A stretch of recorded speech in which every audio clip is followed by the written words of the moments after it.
Okay, I'm sorry, we're running a few minutes late getting started. For some reason, Zoom just kind of closed down on us and we had to reopen. And they said the meeting ended before it even started. So here we are. Okay, so we're going to call the meeting to order. And we're going to have a moment of silence. I've asked, actually, where'd he go? John. I've asked, for those who didn't know, longtime resident Lori Simmons passed away. And Lori has been living in Kensington for quite a while, and she passed away New Year's Eve. So John knew her fairly well, and so I've asked him to just tell us a little bit about Lori, and then we can remember her and a few other things in our moment of silence. So John, can you say a few things about Lori for me? You're on mute, by the way. You're on mute. Okay. Thank you for opportunity. Yeah, I've known Lori for a long time. She's been a resident of the town of Kensington for over 40 years, making her home at the Kensington House Apartments on Frederick Avenue. And as Tracy indicated, she passed away on New Year's Eve at the age of 88. And while not everyone knew her name, most people recognized the 4'10" woman with shoulder length dark hair who walked around town and was not shy about sharing her views on the condition of a sidewalk or local bus service or civil rights. She was very proud of her heritage as a full-blooded member of the Choctaw Indian tribe, which is the third largest in the nation. She was very active in politics, having served for a number of years on the staff of former Congresswoman Connie Morella, and actually ran for the town council, I think, in 2010. And earlier this year, Lori had called me to express concern about those in our community who needed food during the pandemic. And I told her about the drive being organized by some residents, Wendy Miller's daughter and others. And an hour later, Lori was walking down Howard Avenue from Safeway carrying many, many bags of food that she had gotten to contribute to the effort. And later that month, she joined Tracy and others from St. Paul Church in organizing the food drive at Town Hall. And over the weekend, during my exchange with Connie Morella, Connie shared some of her own fond memories of Lori, saying that she was shocked and deeply saddened, but described Lori as a woman of incredible courage, guts, values, loyalty, and determination. And then Connie went on to say, I could add more nouns, but I must not omit patriotism. Her life was not easy, yet she never gave up. So I guess in closing, what I would share is that our town is unique and special for many reasons. And one of them, I think, is people like Lori, who really do help give it character and definition.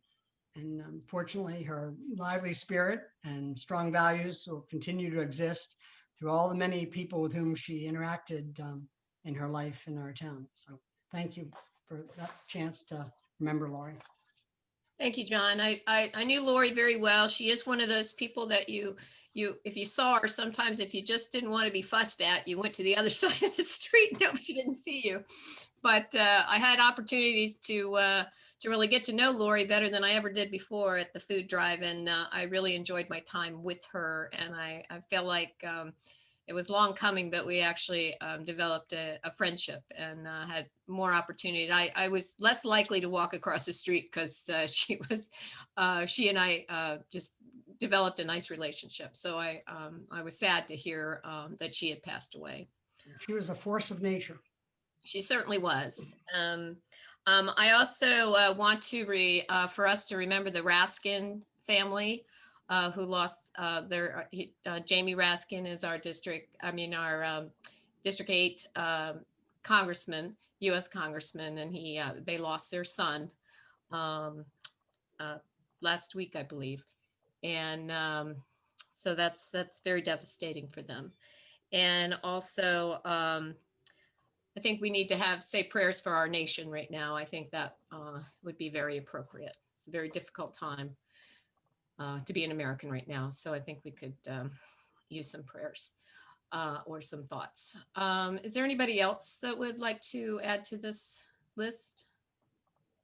Someone to remember or no? All right, well, if we can just bow our heads for a minute and remember. Thank you.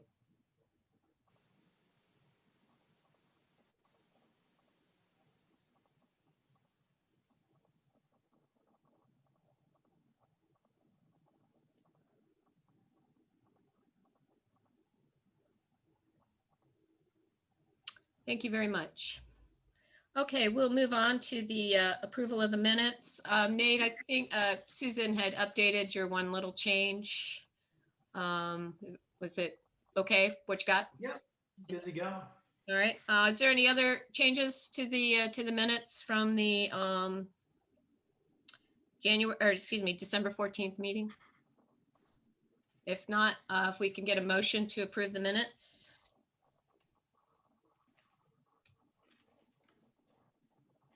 I'll make a motion to approve the minutes Is there a second? Oh, go ahead. for 14th meeting. Okay, is there a second? Second. All those approve? Aye. Okay, great. Thank you very much. All right, so we're going to move down to the mayor and the town council. This is the Pepco rate case filing, and Bridget and Nate have been working on this. I don't know which one of you wants to take the lead, but you guys are up. Go ahead, Nate. Okay.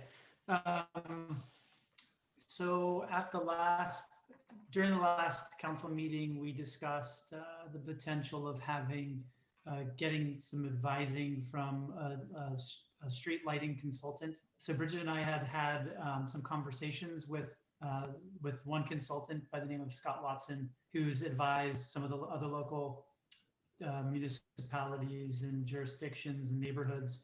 And basically, you know, there's a host of different services that he could provide that range from giving us, measuring the street light levels, comparing them to existing street light levels in neighboring areas and industry standards, helping to work with Pepco to do demonstrations of potential options that we might want, and recommending, if it got to that point, a layout of the street lights for improvements, enhancements, or replacements. So a whole host of things that range from very kind of quick to relatively longer term advising. So what Bridget and I we're going to suggest is that we move forward more with like a retainer contract, starting off with a certain amount to work with him on some of these first steps, and then take it from there. Bridget, do you want to add anything to that right now before I jump to? Yeah, so he had mentioned what he thought would be a good idea would be to set up a sort of like sample of lighting that were our options, so that we could see, you know, not just the fixture, but the type of light, so the color, how it falls, all that kind of stuff. And I only bring that up because then when we talk to, what is her name at Pepco? Jamie? Thank you. I was like, Bridget, remember this name, and then I totally forgot it. Yeah, so it sounds like that would be a possibility. And I think that would be particularly good for us, so that we can see, you know, not just price, but, you know, how it's going to look with the aesthetics of the town. Because if you look at it right now, it's all sort of mismatchy. And now that the sun, you know, is setting earlier and coming up later, you can kind of see as you walk through the town at night how sparse some of the lighting is. And I lost my little reflector today and, on this walk, and I didn't realize it until two ladies kind of tutted me as I was walking down the street. And they're right, you couldn't see me at all in my dark blue coat, and the lights were so far apart, you just like couldn't see pedestrians at all. So, you know, part of what he was talking about is, you know, where the lights are, the color of the lights, and how the light falls. So I think it will be very helpful. us. Is his intention to say of adding lights, or this is just mostly about fixtures and the bulbs? He can make suggestions as to where to put them. He gave the example of Chevy Chase View where he said, there was some insufficient lighting that was a little bit sketchy for pedestrians. So, he can provide us options and we can choose. Part of the options of his services are saying, I think you need some lights here. But you don't have to do it. We don't have to take him up on that. Yeah, and I think, when we talked to him, he said he would maximize existing infrastructure to the extent possible. So he wouldn't be recommending doing a lot of installation of lights that require their own poles and so on. But he would try to get what we want as a community for the lighting option, just in terms of like where it's directed down, the brightness, the type of bulb and so on. So he would do an inventory of the town and identify where there are opportunities for replacements and then maybe gaps in the existing infrastructure. Can you remind me, are these fixtures that Pepco would provide us because they're supposed to upgrade to LED, but instead of going with just the lights that the LED lights that Pepco is just the generic version, this is our opportunity to. It is. So there are options provided in the tariff that Pepco provides. So should we choose to go with Pepco's service, then we can pick from those options that I gave last time. There was the Cobra head and the shoebox and all that kind of stuff. Mm-hmm. Okay. I'm trying to get my hands around the idea or the question of like how much of this has to happen in the course of the rate case and how much of it can just happen in the ordinary course of all of it. A street light. We should add a street light. I mean, you could always pay to put in a street light, right? But the whole point of this rate case is to upgrade everything. And so this is sort of Pepco's, option here. So you could say, okay, while we're doing the lights, you can put in, we also would like to have this fixture with it. That would be part of it. I think it's just a lot harder to get Pepco to pay attention and to do those things if it's not during a rate case. I mean, you could buy your own poles and do it, but then that's you. Well, I thought that was where we wanted to head, was owning our own poles so that we didn't have to keep being subject to their rates. We can, but then we have to service it. So, I mean, that's part of what we're doing. We're trying to figure out what the best options are. Okay. So I think the trade-off so maybe this is a good time to jump to the other update on this, which was our conversation with Tammy Watkins at Pepco. So Matt, Richard and I met with her last week. And, she walked us through a very detailed description of what the options are. And she seemed to think that they expanded their options based, that they're offering compared to what they were previously going to be offering through this rate increase. I honestly don't have the data to compare it. We didn't get the PowerPoint presentation, and she'll share it with us at some point. But the main point for us in that conversation was to get just kind of gauge her temperature for where she would be on us hosting a demonstration site like we discussed at the last council meeting. And she originally was quite confident that they wanted to do it in Rockville, and they had this idea that they were going to do it up there near one of their facilities. But when we expressed the interest of maybe having one in a community that Kensington would be a good location for it, it's where it's placed. I think we were asking her for that as an option, and she seemed very receptive to it. She called it what a demonstration site on the hyper local level, and she saw many benefits to it, and she said she was going to take that back to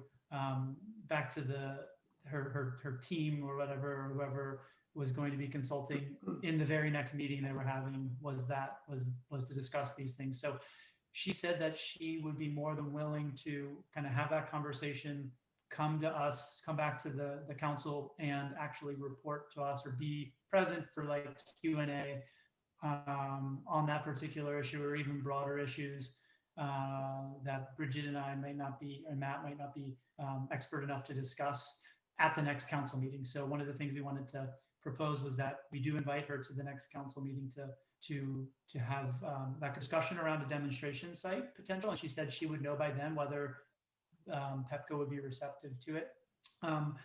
But the other thing was, I think really the trade-off as she articulated it right now, I should say, is that we have the opportunity potentially to do the conversions at what some might say are relatively lower rates, but we might not like the LED options or the different options they're offering.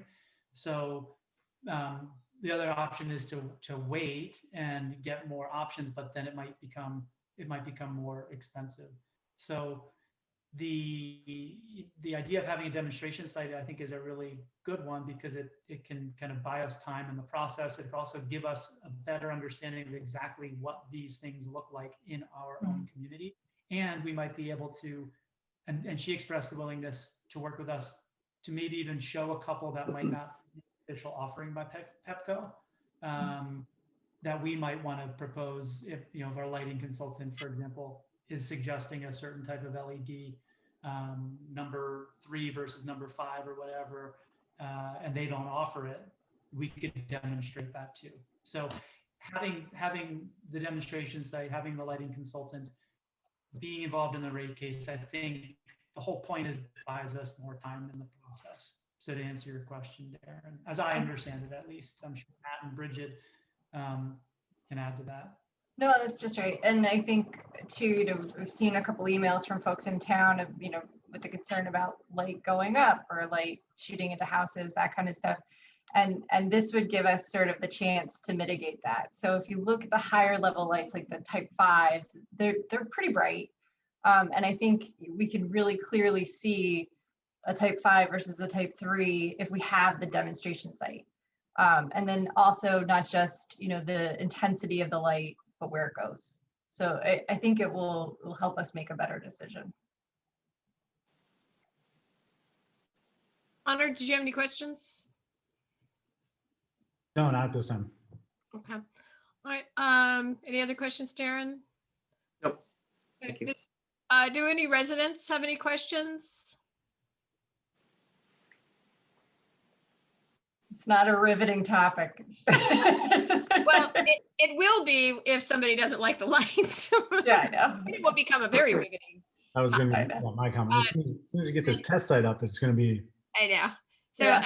Joe, go ahead. I see your hand. Yeah, thank you, Mayor Furman. And I was wondering if any further thought has been given to the location and what this demonstration site might look like, how permanent it would be, and just what it's going to entail. And so I was wondering if those 3 questions could be addressed by the council Sure. So I think members who are most involved with this. Thank you. Sure. I think part of what we'd like to do with the consultant is answer those questions.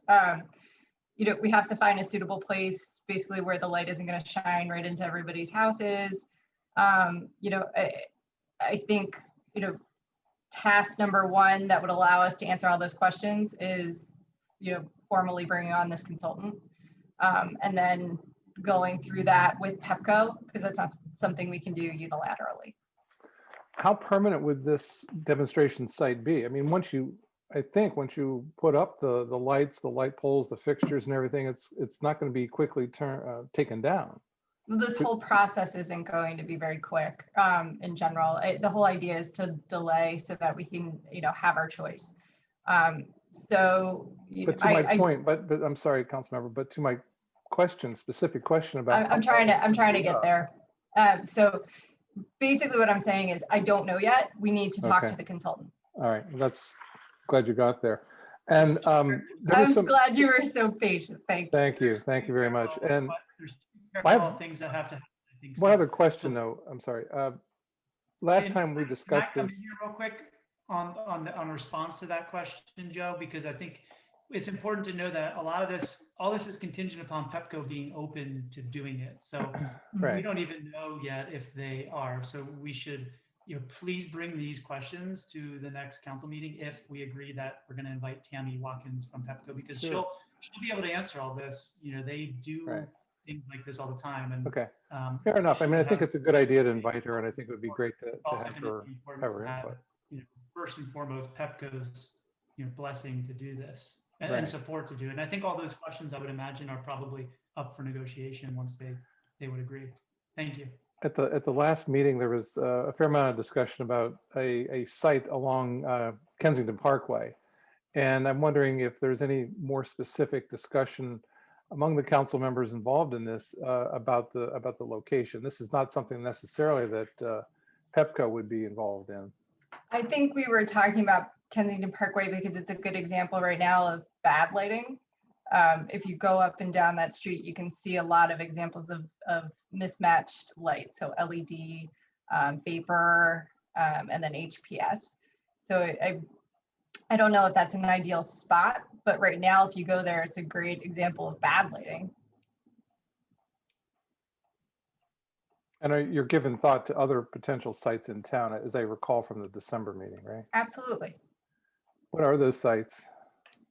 Wherever, you know, Pepco tells us that we can do it and the consultant thinks it's good. There's no closed universe. I feel like you're trying to get to something and I can't figure out what it is. I want to give you an answer, but I don't read too much into these. They're straightforward questions, and I'm just hoping for straightforward answers about what other locations in town you might be considering. That's all. It's very simple. Hey, Joe, it's Connor. Because I know I made comments about Kensington Parkway being in my opinion, it could be a good location. What I've heard tonight from Bridget and Nate, which I deeply appreciate their work on it, is I've got great ideas, at least in my mind. I can pick a couple places, but between Pepco and a lighting consultant, I think what they'll afford us is here's a short list of places that would meet the infrastructure needs, that are good representations of areas that we want to light, residential, light industrial.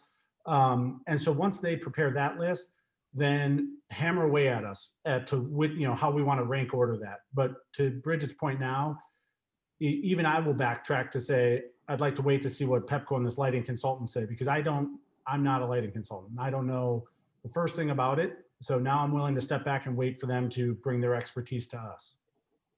Fair enough. I just do remember that there was a lot of quick identification of That was me. a particular site. Not a professional. I don't think you were alone in that, but nonetheless, I'm curious to know about the site selection. I think that's going to be a very important issue for the town, for the council, for Pepco, and I thank you, Mayor, for allowing me this opportunity to ask those questions. And just to clarify, these are on existing poles. We would not be adding poles. So at this point, so okay. Good to know. Thank you. Yeah.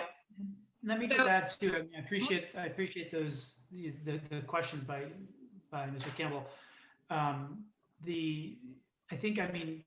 I want to emphasize that getting this as a demonstration site, our town as a demonstration site, I think would be a huge benefit. But it's yet to be determined if Pepco will support that.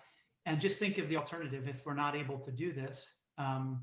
The only other option we have is to either everybody drive up to Rockville if they have a demonstration site up there and check it out, or they'll give us a list of where the light options are around the county and we can all go individually and go check them out. So I think there's a huge benefit for considering this, but we should, definitely it's a very important thing to make sure that the lighting consultant and Pepco are guiding us through the site selection process with as much public input as possible.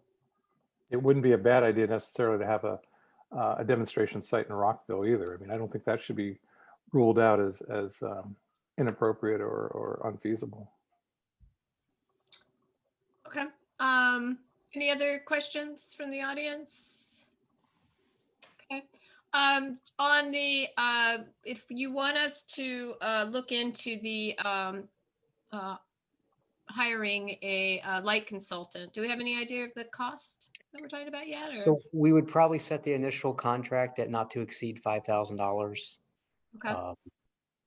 It's kind of a retainer type of thing. Correct. Yeah. So his initial email to council members Engel and Hillside said about 5,000. We can start with that and see where we get. And you said this is the consultant that Chevy Chase View had used? And Yeah, we've spoken to Scott a few times over the years, and he's worked with a couple other municipalities, so we are familiar with him. Okay, good. I will say people on both ends liked him and said he was easy to work with. So not just Chevy Chase View, but Pepco said Okay. that, which is pretty stunning. Okay, well, I think the fact that none of us have lighting experience, it's a good idea to hire somebody to help us out with this. And then we can blame him if it doesn't work. So we'll need a motion to enter a contract with the lighting. So if you or Nate want to make a motion. Is there anything formal I got to say, Matt? I make a motion Nope, just to for hire the lighting consultant. professional services contract with Scott Watson for Pepco advisory with regards to street lighting. So That was pretty long. I make a motion for a professional services contract with Scott Watson for lighting consultation. Okay. Good enough? Does that work? Okay, Matt seems to be happy. Is there a second on that? All that matters. Is there a second? I'll second it. Okay, all those in favor, raise your hands just so we can see you. Okay, thank you very much. Thank you. All righty. Okay, number 2, Development Review Board. Connor, I believe that's you. Oh, yes, Nate. No, Nate, this is not. No, I know. I just before we move on, move to the next. You don't have to leave. I know you're used to me raising my hand, DRB. No, I would like to get the agreement of the council to invite Tammy Watkins to the next council meeting too. Absolutely. I don't think this would be at the February meeting or March. We don't need a motion for that, do we? No, you don't. You just do an Okay. agreement. Yeah, that's fine. We can Okay. put her on the agenda. Good, thank you. Connor? All right. DRB, several updates. Let's start with the 2 though on the agenda. The first is Thrive Montgomery 2050. And the second one is Zoning Text Amendment or ZTA 20-07. And I'm purposely talking about them somewhat together because this update is intertwined. So as a really brief reminder, Thrive 2050 is the county park and planning work to update the general plan for development in the county. It hasn't been updated since, I believe, the 60s. And all master and sector plans are built off of the general plan. So our sector plan from 2012 is built off of the current general plan. This is the county planning's work to create a larger holistic updated general plan. And I just bring it up to say that there are numerous meetings going on right now at parking planning, what they're calling their work sessions. And I want to just bring mention to, they have taken, because this is a 180, 200 page document. And so they have broken it up into sections and they are reviewing sections at each of their upcoming public meetings. So they've already completed work sessions 1, 2, and the third one, work session 3 is scheduled for January 14th, so Thursday. Work session 3's focus is on affordable and attainable housing. So if people are interested in how they're going to talk about affordable and attainable housing with regard to Thrive 2050, know that that is on the agenda for this week, Thursday the 14th. As to work session 4, that will be the following week on January 21st. That is to talk about transportation and community communication networks. They have then planning sessions or work sessions 5, 6, and 7, continuing on throughout January, and then 8, 9 into February. So they're going to talk about compact growth. They're going to talk park and rec. They're going to talk the concept of complete communities, of which Kensington is within the draft document identified as one of the representations of a complete community. So I'm sure we will come up in that session on the 4th. All of this is on the Montgomery Planning website. So I want to bring that to your attention, but why I brought Thrive 2050 and the ZTA together at the same time is that one of the aspects of Thrive 2050 is to talk about housing, both as far as trying to more attainable housing, right? Just more numbers of units, but also more affordable housing. but then also what they talk about as missing middle housing. And the concept behind missing middle housing is that you can place multi-unit buildings within an R60 zone without, and doing so in buildings that are compatible in shape, size, and form. So the idea being maybe a single family home goes away or is converted into a duplex or a triplex or a fourplex. And there is talk about potentially aggregating lots and doing a building, but the whole idea is that the building is, it's compatible with the other buildings around it, height and size and lot coverage, that you might not recognize that it is a duplex or a triplex because it just looks like it fits right into the neighborhood. And this is a big part of Thrive 2050 and some of the things that they're looking at to fill that missing middle. Because their point is we have a lot of single family homes and we have a lot of large apartment buildings, but what we don't have is multi-family housing in the R60 zone. So Thrive 2050 is already working to tackle that. However, County Council Member Will Jawando, has introduced a zoning text amendment 20-07, that specifically looks at missing middle housing.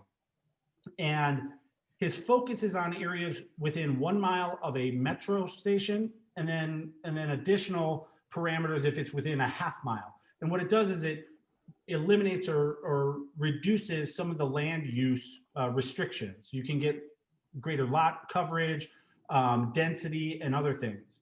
Now, the town is not within 1 mile, and clearly not a half mile of a metro station. But why, Mayor Furman and I have been keeping an eye on this, along with all the other municipalities and a lot of the civic associations down county, is that in Thrive 2050, when they talk about strategies around housing, they expand the aperture from just metro to all public transit areas to include MARC and bus rapid transit. And so in Thrive 2050, when they look at the envelope to include MARC, then Kensington, the whole town of Kensington is within that envelope. The ZTA at this time doesn't do that, but I think as these things, for lack of a better term, come into a collision course with each other, I think there's an expectation that if the ZTA is to move forward, its applicability might be expanded to include Purple Line, MARC Station, BRT areas, in which case then Kensington falls squarely into it. Connor, Yes. are you suggesting that they would amend the ZTA? Well, there were a few other municipalities who had an opportunity to have a discussion with Councilmember Jawando and brought to his attention some of this fact that, you are taking one aspect of Thrive 2050 and you've thrust it out way ahead of it. And maybe these things need to come back into alignment. Right. And he acknowledged as much. So the point is, I don't know what the timing of this is going to be. I don't think that Councilmember Jawando at this time knows what the timing is going to be.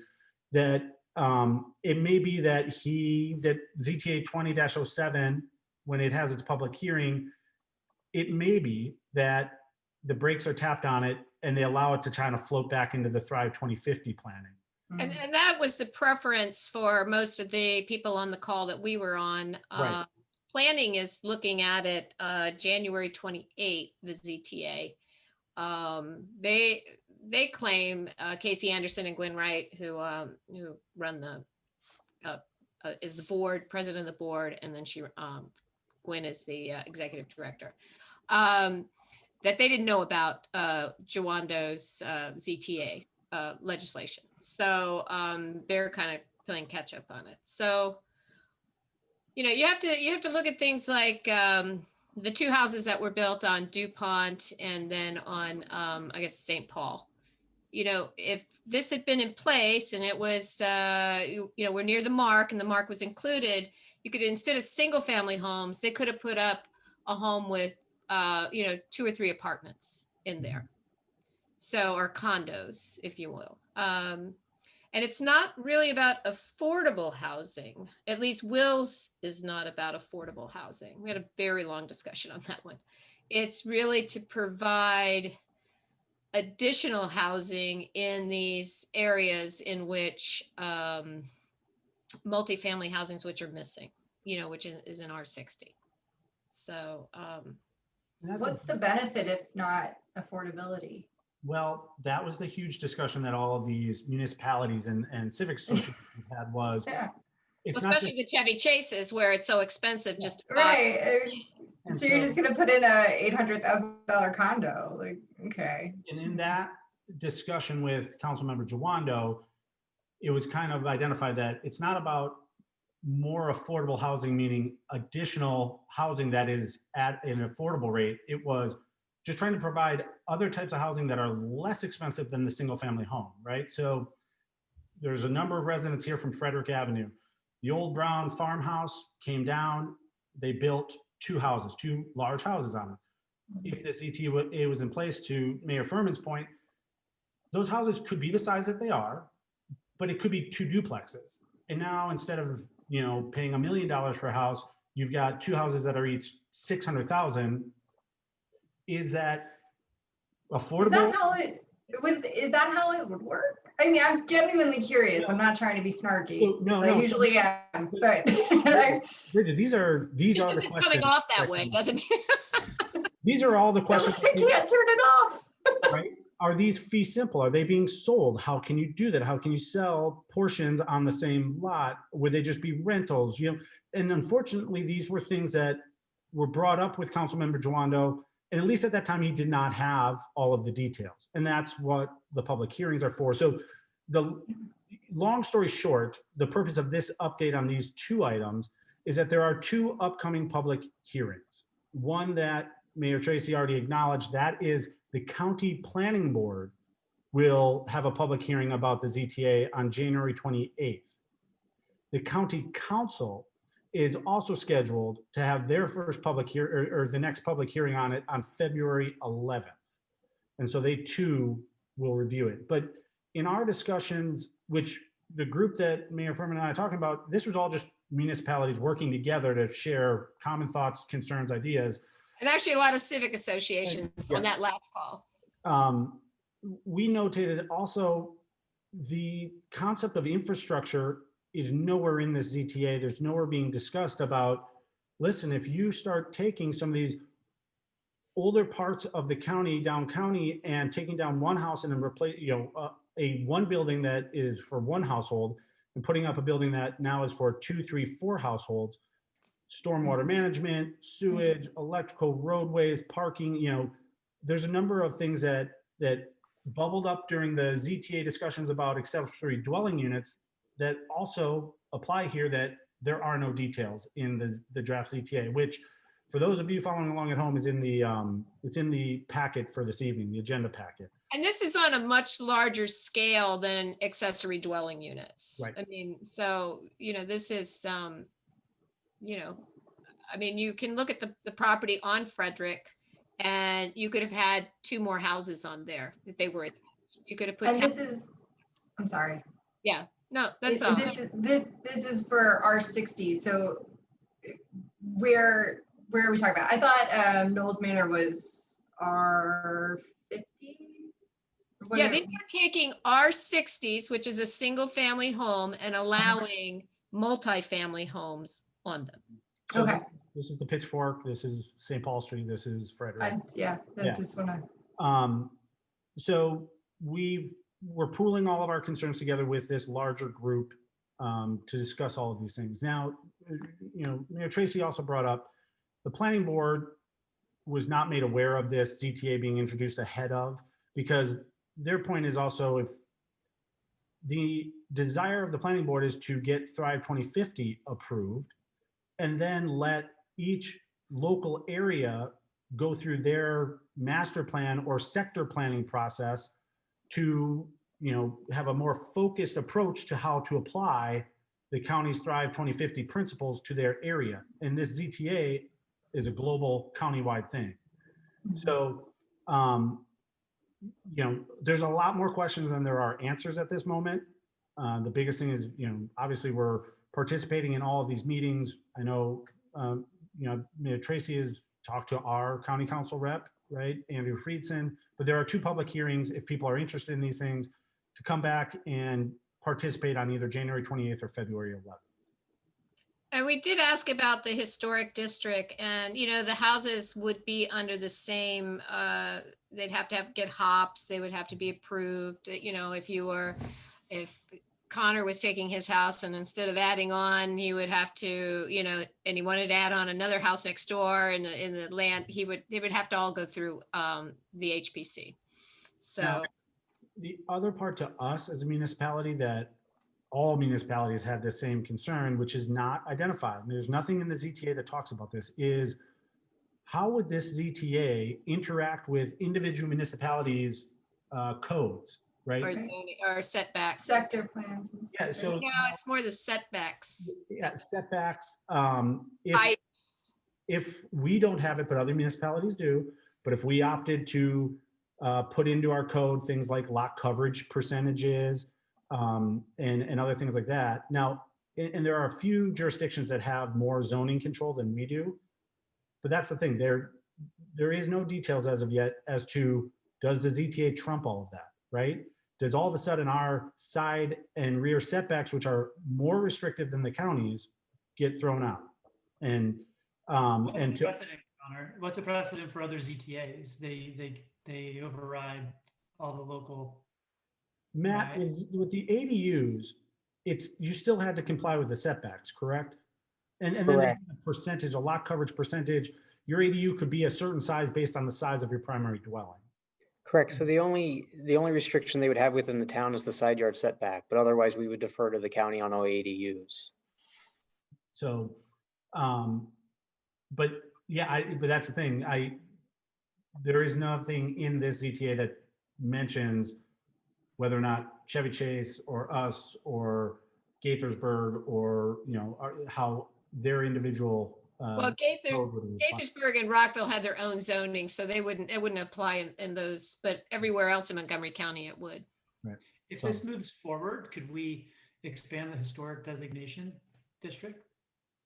What difference would it make?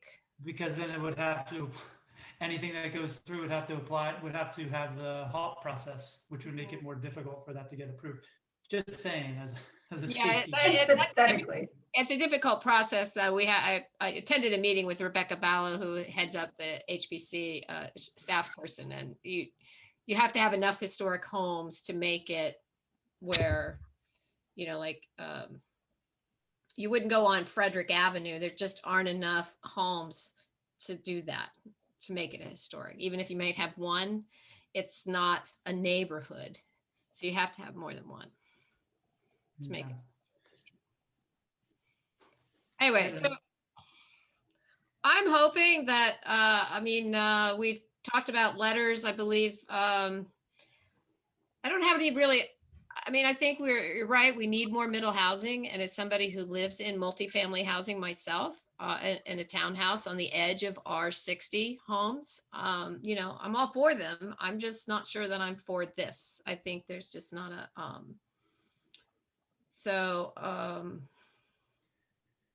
I don't know. We're going to have to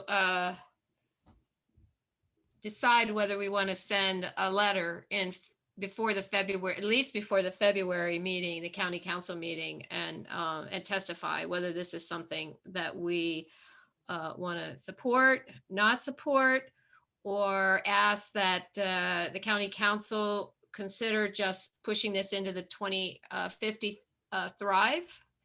I feel like it would get more attention than what Will Jawanda is trying to do kind of quickly, and maybe get some brownie points for it. I don't know.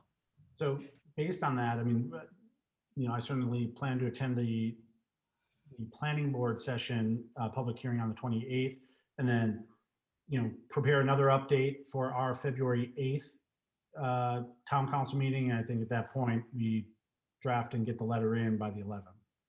We'd have to probably get it in sooner than the 11th, but we'd have to turn it around pretty quickly. So, okay. Yeah. I think it's important to point out, in principle, I like you, Tracy. I think I would support this idea because, the one thing that hasn't been mentioned is I don't think you said this, Connor, that I think to answer Bridget's question. I think a lot of the motivation is also just thinking about climate change and filling in areas that are closer, more walkable, having to rely less on cars. I think that's really another motivation that was cited in the materials for this. But I think that the implication on stormwater, like you said, Connor, the issue of schools, which you didn't even raise, which I'm surprised because it often comes up when we're talking about things about this. I think this has to be thought through very carefully. And I was just curious, Connor, if you could talk maybe just for a minute on the bill that was introduced as its counterpart there and kind of put them together, which was about the affordable housing, because that one does identify marked stations as within the radius of 1 mile or half a mile or something. And the way it's framed is that these are kind of complementary issues. Yeah, so Councilmember Joando introduced another bill in conjunction with the ZTA. That bill was around rent gouging. And what he's trying to do is, to Nate, your point, the thought is, can we increase the housing stock, the total number of units of housing, especially close in to public transit centers, but then knowing that that is often the most expensive land in the county, how can we design the housing to provide the units, but at a rate that is affordable and not just create more housing that is unattainable? And to be honest, we talked about it as a group for a while, and simple math and numbers, we're kind of waiting to see studies. So Councilmember Joando was asked, do you have studies, do you have data, do you have things that can help show that this can be done and achieved? And his point was, it's still in progress, it's not available yet. And that is something that we are anxiously awaiting looking at, because just by the nature of the sheer land cost, closest, within a half-mile radius and a mile radius, that being the most expensive, there's generally a correlation to that being also the more expensive renting area. So there is illogical. Yeah, it's like messy, illogical, and redundant. I mean, I get it. To the Councilmember Joando, I see where his heart's at, and I get it, but this is one of those unfortunate things where the devil is in the details, and there's just not enough details yet. Any other questions, Nate? Okay. Anything else on those two topics? Otherwise, I've got just two more quick updates. Anyone from the audience have a question on these topics? Not seeing any hands, so okay, go ahead, Connor. Two others around about properties, being reviewed right now. I had a quick opportunity to talk to the property owner of 10619 Connecticut Avenue. That's where Hawkins is right now. He just wanted to let us know that they are anticipating and hoping to have something to bring to the DRB in the next 4 to 6 weeks. They've been working with planning, I guess, on some of the restrictions to that site, some of the traffic flow, other things that county may ask them to do. I don't have the details fully yet, but his point was he just wanted to figure out what is our DRB process now that we're in kind of COVID times. So we explained that it would be via Zoom. And so he just let us know that they're talking to planning, and sometime in the next 4 to 6 weeks, he's hoping to have something that he can bring to the DRB for review. And I don't think it's a Wawa, Bridget, so Bummer. Yeah. sorry. The other one is 10509 Summit Avenue. That's the corner of Summit and Knowles. Talked to that property owner as well. Again, he's in deep discussions with planning on, road, the roadway striping, all the things, a lot of details to move toward his plan submission. His hope was that he might be approaching submitting his plans to Park and Planning this week or next. So, Connor, is this the torn down vet house thing? no, this is across the street. This isn't the townhouse. Okay. This is the mixed use development next to Wine and Company. Oh, no, Got it. so this is the townhouse, sorry. Yeah. So, Okay. All right, okay. thank you. Yep. All right, so we're on page 2, yay. Okay, number 3, the Pedestrian Bicycle Access and Safety Working Group. Nate. Okay, so I will be reporting along with my co-chair, Anne-Marie Turner, next council meeting on the recommendations report that we're going to submit to council for consideration within the next couple of weeks. So just a quick background for those on the participating in the meeting that haven't been aware of this process. We have a working group that was established back in September on bicycling and pedestrian access and safety, and volunteers and participants throughout the town. About 10 of us have been working on a monthly basis, and then, you know, outside of a monthly meeting, to do research, to have conversations with different people at the state and county level about what, and actually going out and doing baseline assessments called walkability audits to take stock of what's potentially needed in the town in terms of infrastructure improvements, potentially getting certain designations for the town that would make it more of a kind of a us put the spotlight on us as a priority area for these improvements, potential grants, and so on and so forth. So we will present those recommendations next council meeting, but there was an issue or two that I wanted to raise tonight during the meeting that I'd like the kind of like the approval of everybody to move forward with, that are facing very immediate deadlines that if we made it to the February meeting, we would potentially miss application processes. So the first is, I should say, back up and say, in one of the discussions I've been having with the county, one of them was with Montgomery County Department of Transportation. Bridget had reached out and had a conversation with the staff there about capital bike share stations a couple of years ago, about a year and a half ago. I followed up on that thread and initiated a conversation, which was originally about capital bike share stations and the potential, hearing the receptivity, the updated cost projections, and so on, that if we wanted to add something like that in the town. There'll be more about that in the report.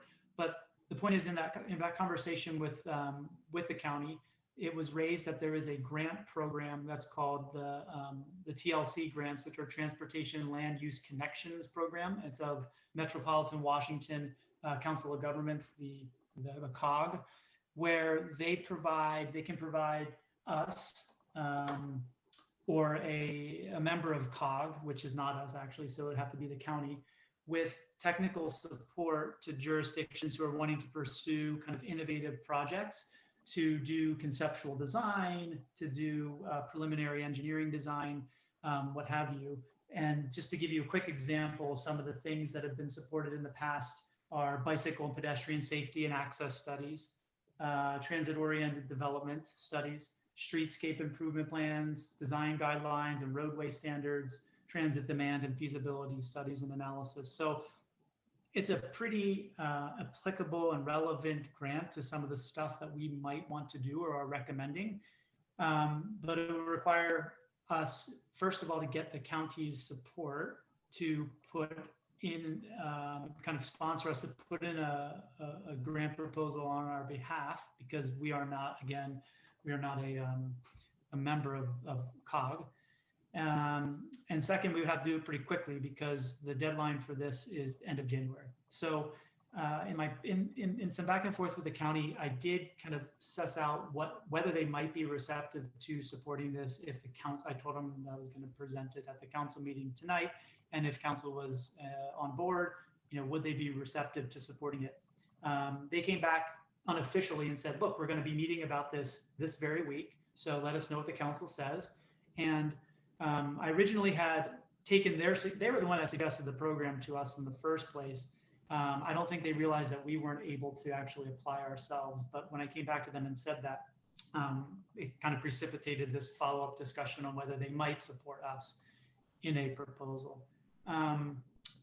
What they had originally suggested was doing a capital bike share analysis for siting the bike station, costing it, and so on.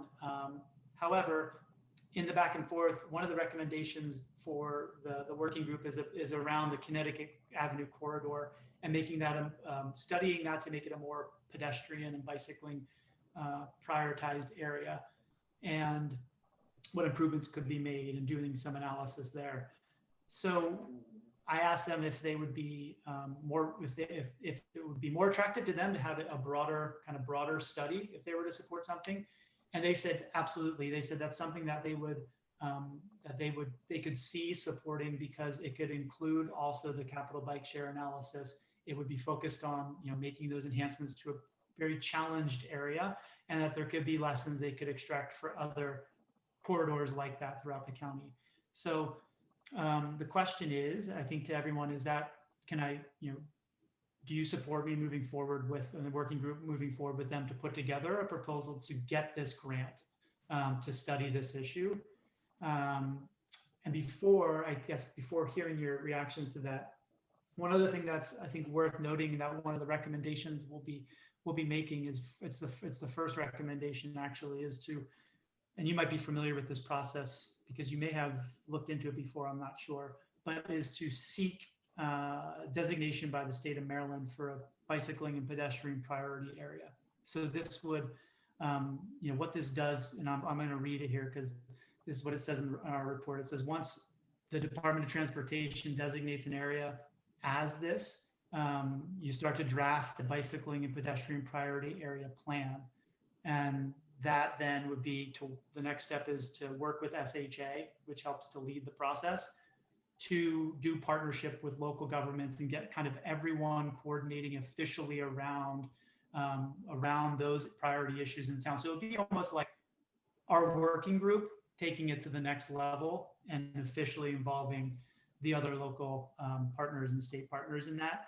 And that's something that we will be recommending. But my point in raising that now is that I think that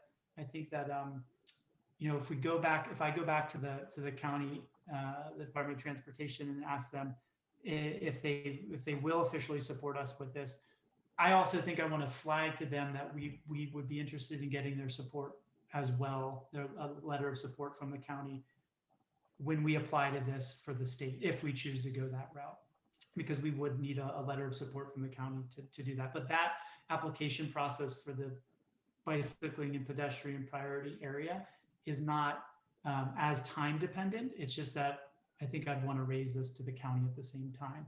That process is more kind of the March, April, May time period. But I wanted to flag that because it is relevant here. How does that change the Montgomery County Bicycle Master Plan? I mean, So the master plan doesn't change. It doesn't change anything to the master plan. The master plan is something that we've considered in kind of our research and analysis. The master plan is more of a vision that prioritizes improvements, opportunistic improvements when developments are happening to add to the network. I'm sure that the bicycling master plan would, invariably be a part of that process. They'd want to make any improvements that are suggested in there. They probably would want to align with that, but there's so much more beyond that we can do, I think, in terms of improving that Connecticut Avenue. It sounds like you get a prioritization and maybe a little bit of funding to do it in a smart way. It doesn't sound like it would detract. No, I think it would. Exactly. I don't think it would detract. I think it would only, I think it could be the catalyst we need to finally tackle these issues, to be honest, because I know I've been talking about it for years, and it's constant challenge to really make improvements here. But getting everybody officially on board in the room and having an analysis like this supported by the TLC grant to back it up, I think it could sequence very well. Okay, is the working group, are they going to recommend bike station? Is that something? One of the recommendations is to explore that as an option, and the first step was to include that in this analysis. Okay, because that is an amenity that sometimes you can get, a development to pay for. We chose not to have that with the Modena project. There's some, there are issues with bike stations. So kind of like with shopping carts, they just get dumped in the park and then no one takes Those are the baseless ones. Is that what you're talking about? The ones without the rack? Yeah. So I don't know. No, that's a great question, but the report that you'll deliver it, a week or two. We have another working group meeting on Thursday. We're going to finalize. It's mostly done, but you'll see one of the recommendations is that, and it kind of goes through some of the cost estimates. It goes through some of the pros and cons. But the point is, there is actually an analysis. It's not just like, oh, let's put a bike station up at the Medina site or whatever. I think it needs to be studied. It should be cited. There's issues around grading. It needs to be on public property unless it's approved by the private, Right. developer. You want to have it located intelligently, so it's actually near a MARC station, so that people can ride to the MARC station, drop it off, and so on. So there is some analysis that's actually could be quite helpful that we could include in this TLC grant. Okay. Connor, you or Darren or Bridget have any other questions? Yeah, I just wanted to dovetail on the first question that you had asked about how this integrates with the bike master plan. Do you know offhand, Nate, if there are other areas that have applied for or received this TLC grant that are also under the bike master plan? I'm all for grants. I think it's great. And on the outset, absolutely, like we should, there's money out there that we can use to study this. Great. My wondering is if, the bike master plan was designed to try and move bikes off of the, whatever they call level 1 scary road, right? Get it off of Connecticut. In our case, the Summit Avenue extended, should it, be developed? The idea is that they want to bring the bikes off of Connecticut, down Summit, across Knowles, down Kensington Parkway, and connect that way so that the bikes aren't on Connecticut Avenue. And so I'm just curious how this dovetails in with what the county has already spent years putting together in the bike master plan. And if we're going to the county, they have to sponsor us, are they going to think that we're undercutting the bike master plan? No, I don't think so. I think all of those things that you just mentioned would most definitely be reflected. And like I said, I'm sure they would align it with the bike master plan. However, you'll note there are bike lanes on Connecticut until you get into town, right? There's a designated bike area in the right-hand lane going north. Is that something that should be removed as it kind of harmonizes with the bicycling master plan, for example? Should we only, how do we make the pedestrian experience improved by adding, for example, a crosswalk on the north side of Knowles at Connecticut, so you don't have to kind of do a U to cross over to Chipotle shopping center? Can you widen it? Can you add planters? Can you do something to calm traffic? Can you totally transform that corridor as you enter town? I think, those are the questions that we'd want answered through this. But I should say, to put together a full proposal, we're gonna, it's a process. I think we're gonna we might need some additional people on the working group, but it's gonna be a lift to get this, to get a full proposal in, not only for the grant, but for the pedestrian or bicycling pedestrian priority area designation. But once that happens, and if it's approved, which I honestly don't know the success rate of the grants, I couldn't find that anywhere, but I think that we would most certainly be harmonized. The whole point is to harmonize it with other things that are out there, like the bike plan. But to answer your first question directly, I don't know if others, the other grantees that have received it, focus. I think your question was, have they incorporated elements of the bike plan into their grants, and I'm not sure about that. Because if I had to separate the two, I couldn't agree more that pedestrian safety wise, right, our Connecticut corridor could use vast improvements. But it's also to put the emphasis and focus on pedestrian movements, where right now it's focused on vehicular movements, right? Our lack of crosswalks at Pliers Mill and at Knowles are because they don't want those slow, pokey pedestrians goofing up the left turn lanes. And I know, and we also talked about I put it out on the listserv, concepts of like reducing the overall speed, right, throughout this corridor. When we were on the last Summit Avenue extended conversation, which was with SHA and MCDOT. You know, the other thing you talked about, Nate, you brought up the potentially confusing connection from East Connecticut to West Connecticut at the split with University, right? It's this kind of jumbled mess of sidewalks and movements. That those are all things that, you know, if we're trying to, you know, one of the most difficult things about being a pedestrian in this town is that the town is bifurcated by Connecticut Avenue, and it feels like two different towns. And the focus on SHA is just move traffic, move traffic, move traffic, where we want to have a safer and more walkable community. And granted, those two things I realize can come in conflict with each other. So I'll leave it by saying another aspect is just there's the as is environment, but then there's, you know, we put a lot of emphasis and focus on the Summit Avenue extended. And so whatever we do as part of that is to, you know, look at what we'd like to see, right? Is this connection on the Summit Avenue extended, right? To try and alleviate some of that, the total traffic capacity that's going through Connecticut from Knowles to Pliers. Right. Yeah, I mean, those are all great points. I think just to respond really quickly, one of the good things about if we were able to obtain this designation as a priority area, it is SHA that's the lead agency in it. So it would force them to prioritize pedestrian and bicycling issues in our area. And by area, it's like the town gets designated as it. It's not just Connecticut Avenue. So I think it would, it could only help the processes and the conversations that we've already been having with SHA on the speed limit, the road diet, you know, name the issue, the road diet on University. So I guess, yeah, so be on the lookout. That will come in the report, that recommendation. But really, I think it's most important tonight to get some, you know, some guidance from you all on the pursuit of the grant. Sorry, Bridget, with SHA as the lead, it's not limited to just state highway roads though, right? Even though those are three of our biggest impact areas between Knowles, Connecticut, and University and Metropolitan.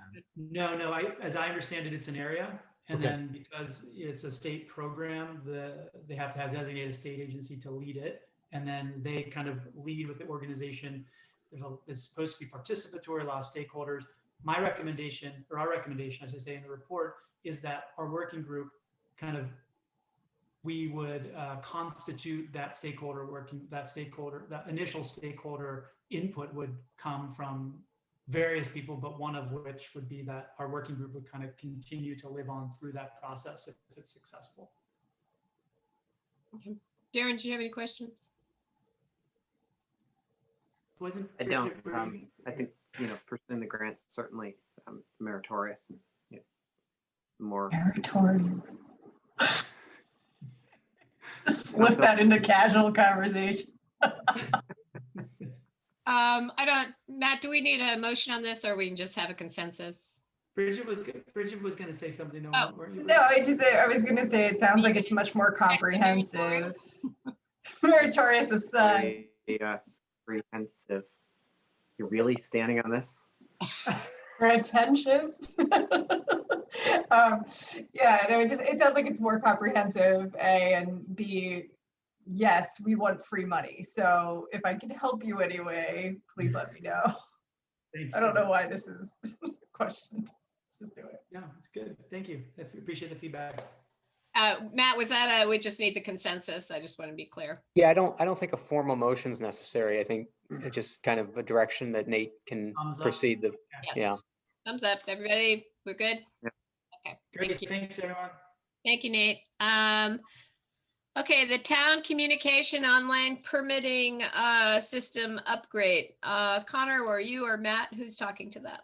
I can start, Connor, unless you want to. No, Matt, this is your Okay. So we've been talking with a company called iWork for the better part of a year, basically to upgrade our online permitting system. Currently, what we're doing is we're accepting permits online, and we're transferring the data manually over to paper copies and then submitting them back to residents to submit the county DPS.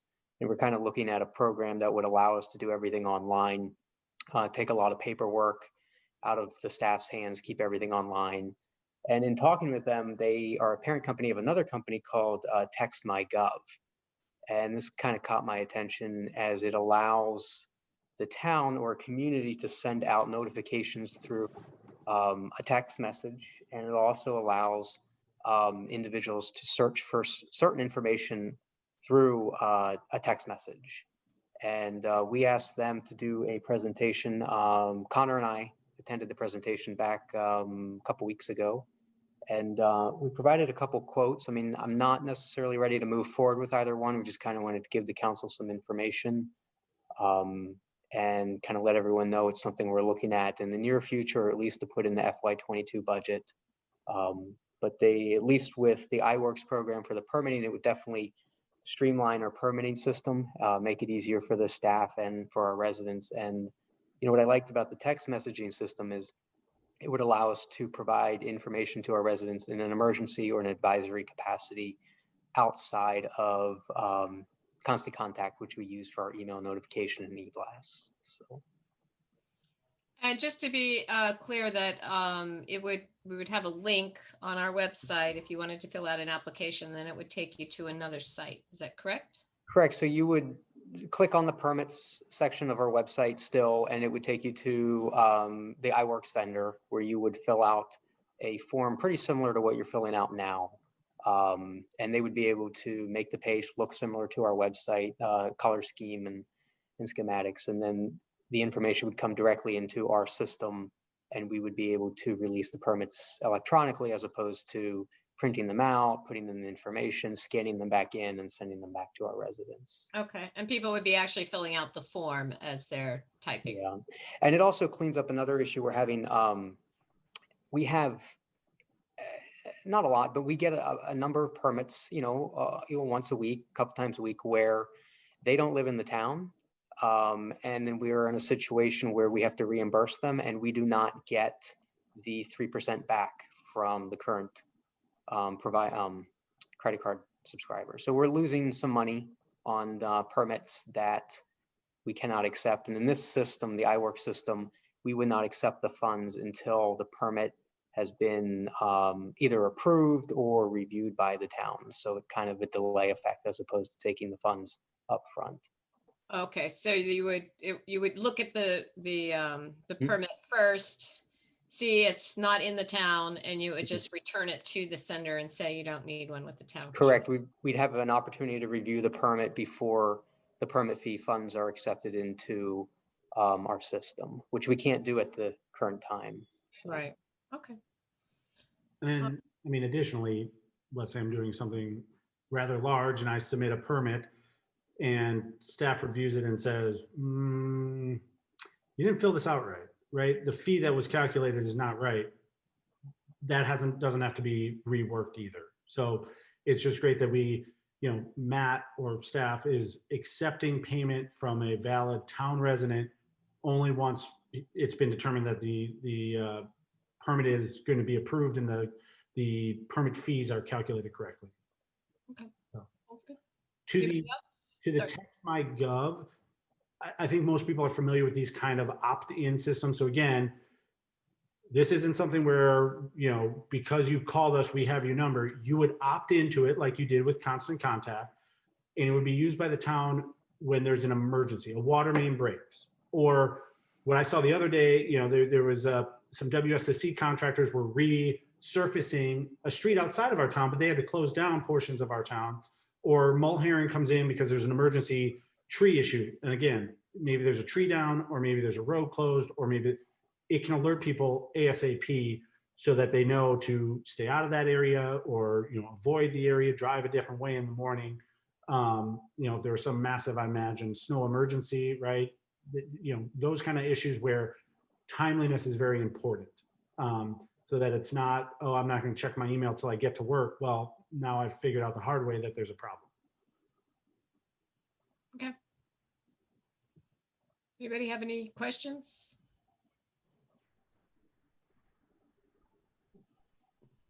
Darren, did you have a question? Or? No. No. Did anybody in the audience have a I had a question really sure. quickly, Matt and Connor.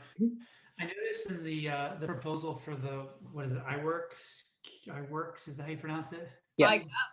iWorks, yeah. Yeah. iWork. That there's a heavy, or at least it seems like a heavy component related to the geographic information systems. And how much of what we are purchasing is to get a GIS system versus the permitting aspect of it. And obviously they're related. And the reason I'm asking the question is because of the previous conversations we had. You had noted that we weren't really using GIS to map things in the town. So is this our solution to it? Or is it going to be whatever they're providing? Can we easily integrate into add the layers to the Montgomery County's ArcGIS system like we had discussed over email? I just wanted to know how compatible it is with the GIS aspect, but then also how much do the two relate, the text MyGov and the mapping of the iWorks aspect? It sounds like maybe they do because they're parent and subsidiary company. But if you kind of snap a photo of what Connor's talking about, someone doing work, will it go on the GIS system that is the permitting system that we're potentially going to purchase? So what are the relationships? So the sales rep that we spoke with and that did the presentation, he thought they could use the current GIS ARC system through Montgomery County. And we kind of showed them the town boundaries and they thought they could work within that. What they were going to be able to do was take a database of all the addresses within the town, and then that would kind of be the screen, the filter to determine whether someone's in or not within the corporate limits of the town for a permit. With regards to your second question of text MyGov, Connor might be able to answer that a little better. This is more of his background. No, text MyGov is really just a broadcast notification, right? It's a simple text messaging, SMS, where Matt has the capability to go into a platform, draft an alert, and include all numbers that have opted in. It sends the alert, but it also it will allow us to put in a link if we want to link it back to something on our website, and it also then gives the standard commands where people, if let's say they've moved or they just decide they no longer want to be a part of the service, they can opt out of the service through text message. So it's not two-way. Two-way. It's not two-way. There will be certain commands that come with the texting where you can, to Matt's point, you could text certain commands to get, and the system will send you back information, right? So if you, they gave examples of where people texted things like they wanted to know about, fence permits, right? And if we have it set up and structured, it can send back a link to the code where they can find that information. That's not on the alert. Through the texting. So it has that capabilities. Right. We're not using it for that.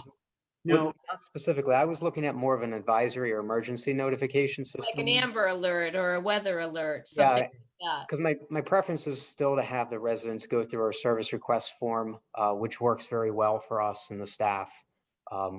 Push them through the website for that. But the Text MyGov does have that capability, and that was part of the presentation. But yeah, I mean, again, we're here for feedback, but I was hoping to. At least my thought was to use it more of an advisory notification system, at least in the beginning, to see how it works. So.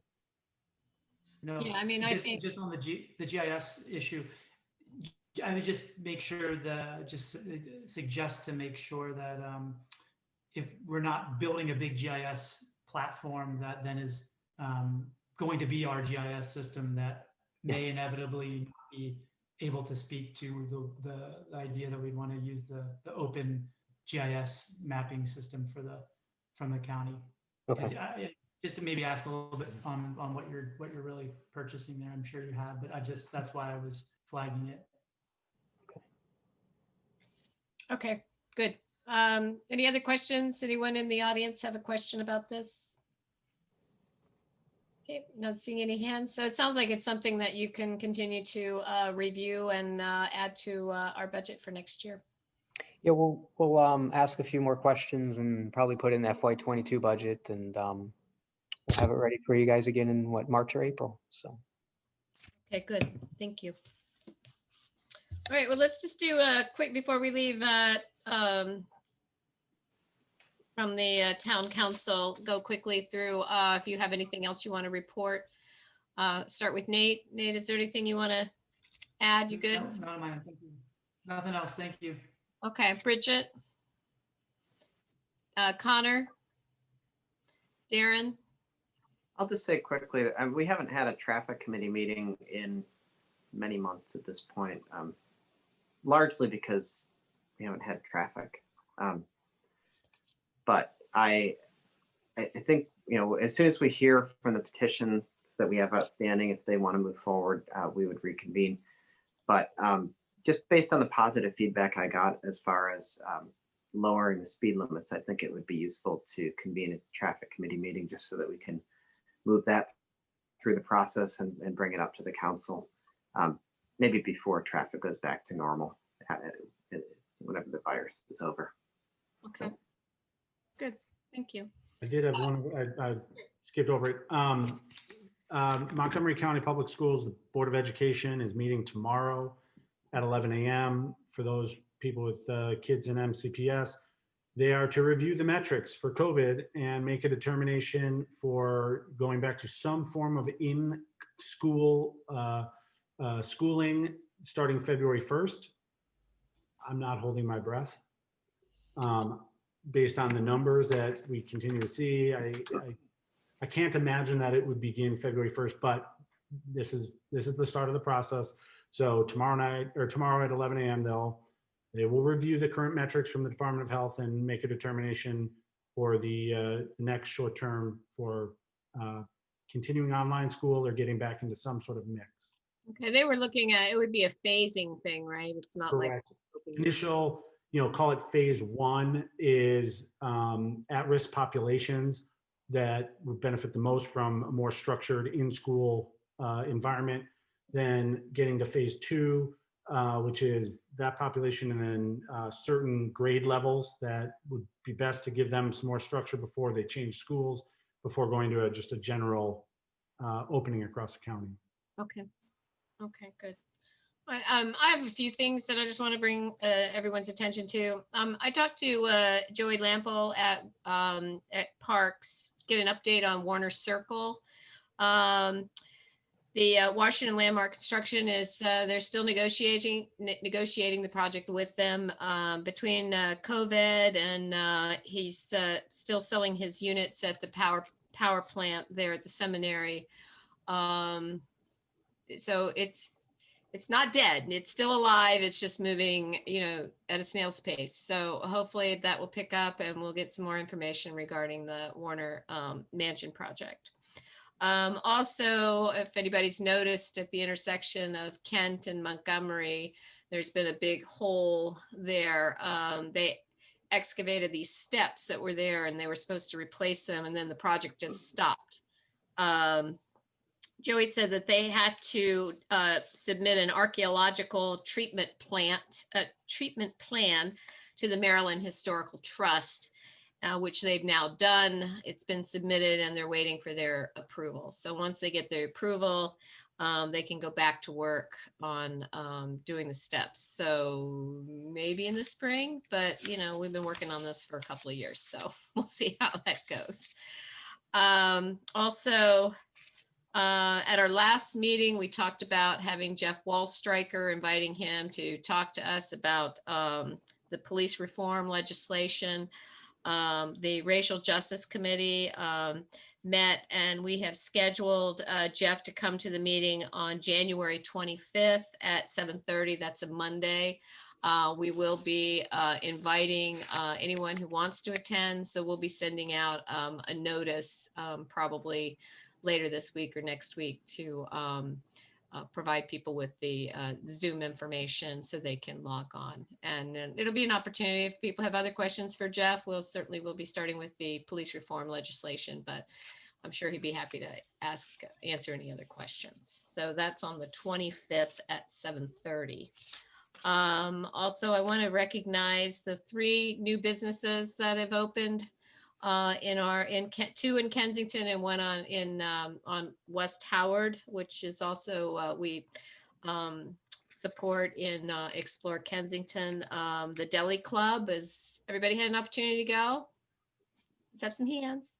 Just me and Connor, what? The deli club is Aspen. delicious. All times. Okay, well, they have applied for a beer and wine license. Maybe more people will go once they can sell beer and wine, but no, the food is delicious. I know they're actually featuring some Jenny Cakes products. And so they've really redone the inside. It doesn't look so old and dated anymore. It actually looks very nice, and hopefully when things get back to normal, people will be enjoying, sitting out on the patio, having their meals and a glass of wine. Also, the Kensington Market, which is on West Howard, it's actually like a grocery store. They sell meat, they sell fish, and they call it pantry items. And so be sure to check that out as well. And then we have the Tasty Grill to Go. That's on Metropolitan Avenue. Their entrance is next to Talia's at the alley there. And I'm going to have Carrie Ann send out an e-blast, hopefully this week, letting people know, and they'll be their websites and you can check them out. But Tasty Grill to Go. So we've been very fortunate despite the COVID. Unbelievable how many food places have opened. So I'm quite pleased. So, and then last thing, as everyone knows, because I brought it up at the when we had our moment of silence, our District 8 Congressman Jamie Raskin and his wife lost their son Tommy. And I would like the town to make a donation in memory of Tommy to Shepherd's Table, which is in Silver Spring. This is one of the places that it was suggested to donate money to, because apparently he was very much into wanting to make sure people were fed and housed and taken care of. So typically wouldn't necessarily ask, but because this is our congressman, and I just want to be sensitive to, even though the money would go to charity, but just want to get some feedback from the council if they support this. I think it's a great idea. Yeah. I support it. There's also a public Google Doc listing good acts. If you do a good act for their son, it'll be listed there. So if folks aren't inclined to donate, they can do that too. Okay, I'm not sure I know what a Google. I'll send it. Don't worry, I'll send it. So you make the donation and then you write it on there that you did it? No, you just go out of your way to do something good for somebody and then note I see. in the Google Doc so that folks who don't have enough money to donate can still participate. Okay. All right. Well, we'll send that to me, and maybe we'll send that around to people. Would that be something to e-blast out or to get other people? We can do that. Okay. Okay. I'll work with the staff tomorrow about sending a donation to Shepherd's Table. Thank you. All right. So that's all I've got. I'm sure. Yeah. Okay, so let's move down to from the town manager and staff. Matt? Thank you. Just wanted to bring a quick update from our December council meeting with regards to a couple of building and housing coding violations or possible amendments. The first one was a new house that's being built on Perry Avenue that is proposing to have multiple story bay windows. And we spoke with the town attorney about this, and unfortunately, the way the code is written, the county code, it allows them, and there's nothing within the town code that would prevent this. So we asked a couple questions specifically, are we required to follow the current encroachments of the town or projections of Montgomery County, considering that they're slightly different from 2014 when we have an opinion from the town attorney? And the response was, we're kind of beholden to what the county has encroachments. We have the ability and the authority to um, pass an ordinance that would set our own encroachment standards. So we could prevent this in the future, but it's not something that we could do retroactively to prevent multi-story or foundation-based bay windows or oriels or anything that would project into our side yard setbacks of 10 feet. I know Councilmember Bartram and I have talked about this briefly, and so did Councilmember Crimmins and I, but it doesn't look like there's anything that we could do at this point to prevent this specific structure. I have to say, I really don't like that result. A foundation to roof line projection is not a bay window. I have a bay window. I know what a bay window looks like. And our code prohibits projections into the side yard setback. It's a blanket prohibition. Our town council's letter to us talked about how we have a historical practice of allowing some projections, flagpoles, steps, window wells. We have absolutely zero practice allowing projections of foundation to roof line bay windows. And I put that into quotes because it's not a bay window. I mean, if you can stand in it, it's no longer a bay window. And so I just really object to allowing this to go through without putting it through the variance process. And I guess the other part of this that I think we ought to be looking at is just good governance. We have a code. We, as a town council, can revise our code, and the process for it is laid out in the code and charter. The county and the county zoning office cannot amend our code. And if what we do is we take an action in 2014 or take an action in 2000, whenever we say that we're going to do something, and then the county goes and changes its view on what that is, we're allowing them to change our code. We opted into something as it existed when we opted into it. We didn't opt into it and then let the county change whatever they want in subsequent years. That's sort of a bad governance process to delegate our rulemaking, our legislating to the county. So I would like to maintain the position that our code prohibits all projections, and the only arguable basis for going beyond that is a practice that we established, and we didn't establish a practice in allowing foundation to roof line projections. It's not helpful that our town attorney is not supporting us in that thinking. Well, and I think we need to push back and not ask what's the most defensible answer? What's the easy answer? I think we ought to push back and say, no, we don't want that as the answer. We want to say that the permissive nature of county zoning that apparently allows half of the side yard setback to be encroached by 3 feet is not what we want in Kensington. I've been through multiple discussions on this in our town. We value the open space. We value having 10-foot side yard setbacks instead of 8. And if we allow somebody to come in and make half of the side yard setback 7 feet, we've given that up. And we've given it up without any thoughtful process by us of what we want our code to be. We've let the county amend it. And so I take strong objection to opting into something and then having the county change what we opted into in subsequent years.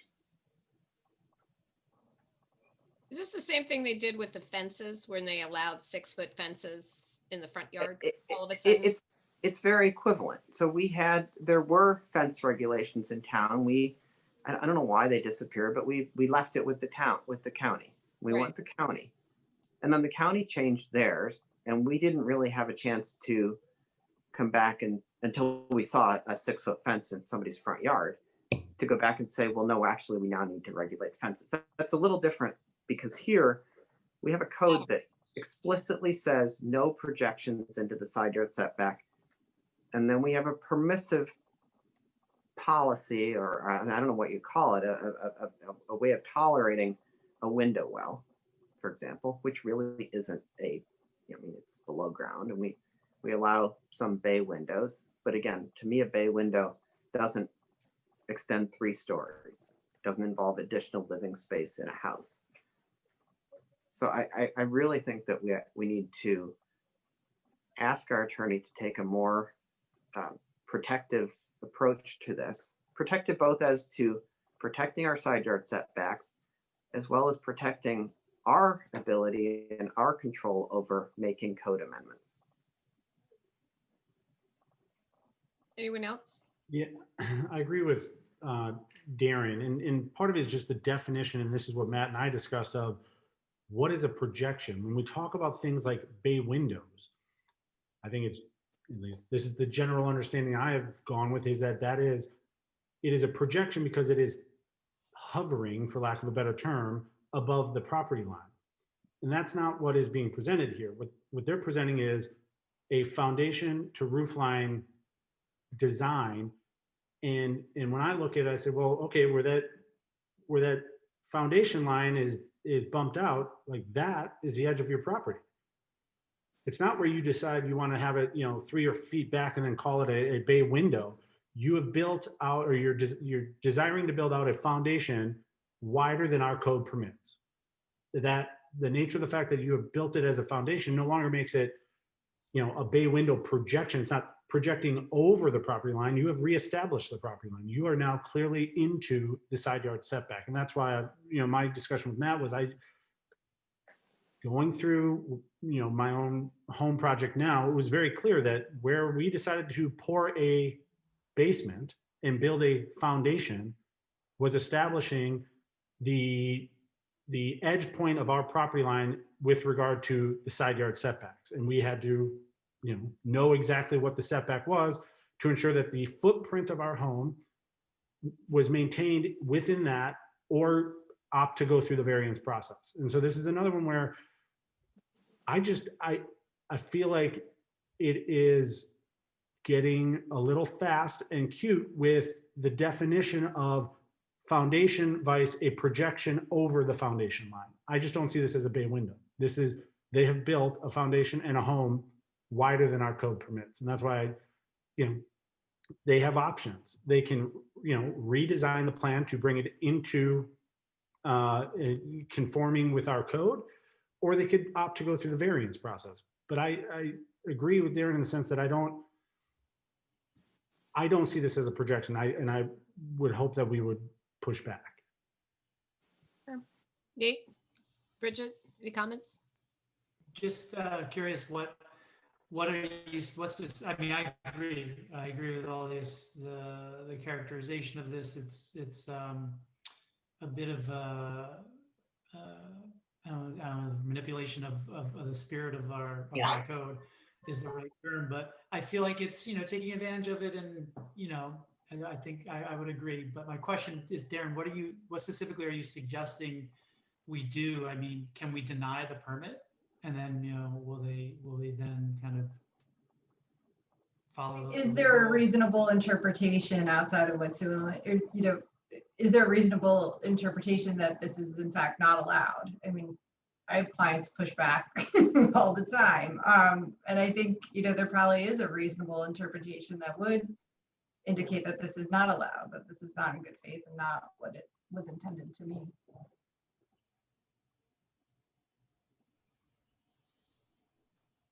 Yeah, I don't know what the options are other than to go back and say, our code says X. It absolutely no projections into the side yard setback. Yes, we've established a practice of allowing gutters, bay windows, window wells, staircases down to a basement. We've established a practice of that. If we wanted to go back and, legislatively zero out that practice, I guess we could, but we have established no practice whatsoever of allowing foundation to roof projections. And honestly, I don't even see the difference here between a bay window and, I mean, are we allowing this simply because they put a window into this projection that goes into the side yard setback?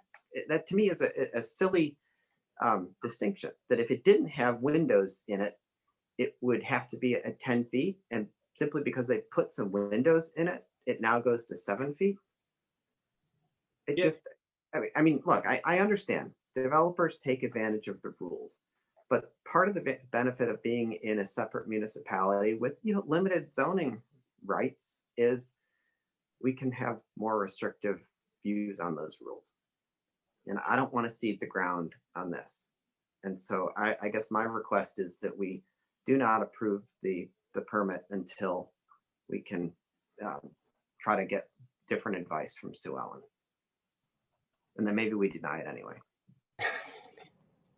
I agree. I mean, when Matt first brought this to me, it was attached to the foundation. And the foundation is where you measure from. And when it stick it out, then you're not within the 10 feet. So I did not understand for the life of me how this would be okay. So I think we're all on the same page. And to add another data point, yeah, I mean, with historic preservation, right? Those of us that are in the historic district, the practice of differentiating new from old is you create architecturally what they refer to as a hyphen. So you have your new building, and then if you are making an addition onto the rear, a hyphen typically is an indentation in the transfer point from historic artifact to new construction. But in the case of like, I'm adding addition to my home, does that mean that my whole addition is just really a projection? I could have bumped my whole addition into the side yard setbacks and just called it a projection. It's not. I poured a foundation, I poured a basement, and what I was told is that you look at the architectural drawings where my foundation is that is now the edge of my property. It is not a projection. That is my property line. That is where my property is relative to the setback. So that's why I have a problem with it is when you pour a foundation, that is now the widest part of your house. You may choose to pour it wider in some areas and narrower in some areas, but whatever is the widest portion of your foundation that is the widest portion of your house relative to the side yard. It's not projecting over the property line. It is the property line. Connor, I guess that brings to mind a different argument that we ought to be considering. We actually have a part of our code that permits somebody who's building an addition up to 650 square feet to continue the existing side yard set. Building line. Right, building line. But if it's bigger, you know, they have to bring it in. If it's that, to me, that allowing somebody to build for 50% of the side yard, something that extends 3 feet into the side yard, eviscerates that part of our code. And we shouldn't be letting the county do that to us. We have a code that says no projections, and we have a code that addresses extending existing side yards, existing projections. We're giving away huge ground here for no particular reason.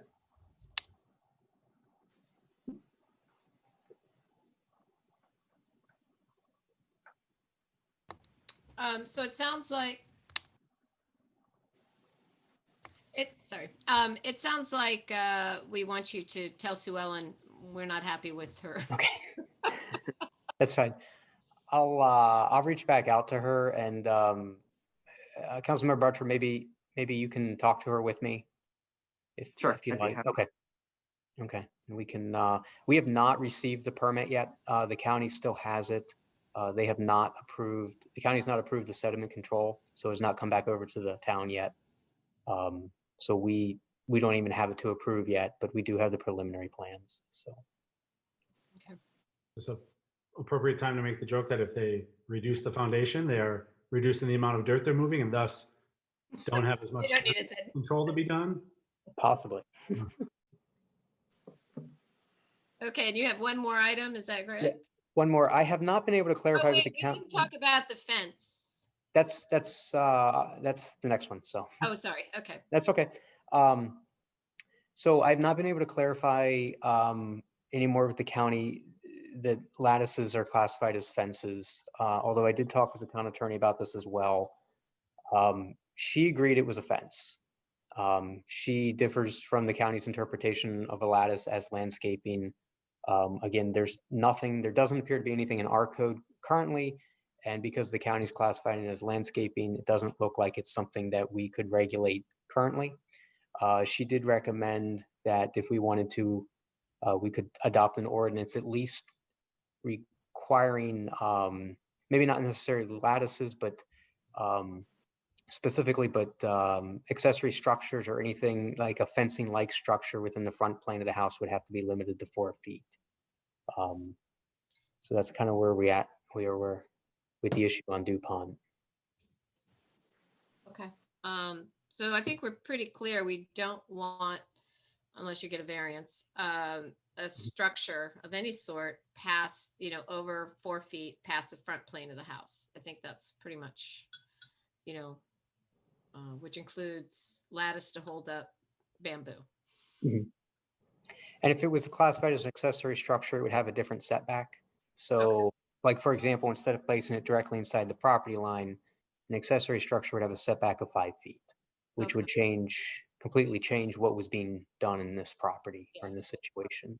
Right. Okay. All right. Does that sound good, everybody? All right. Yep.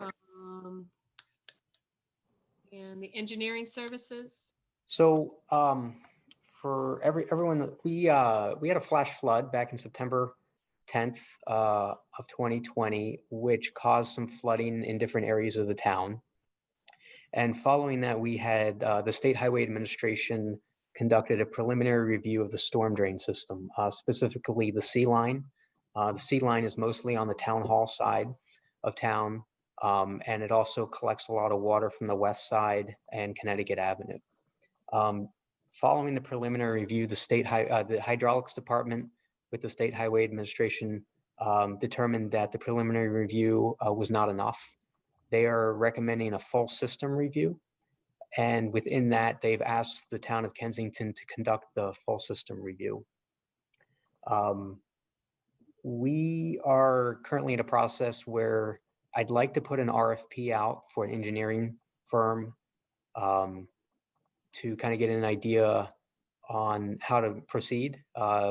Basically have someone come in and review our existing C-line storm drains and the other storm drains within the town, give us some ideas and options on how we can kind of mitigate future flooding issues, see if there's any, if we need to expand the system, if we need to enlarge the system. And once we have that, it was recommended that we go back to the State Highway Administration because they are part of the C line. It's a shared system, and have them work with us on any recommendations that the engineering services recommend. So.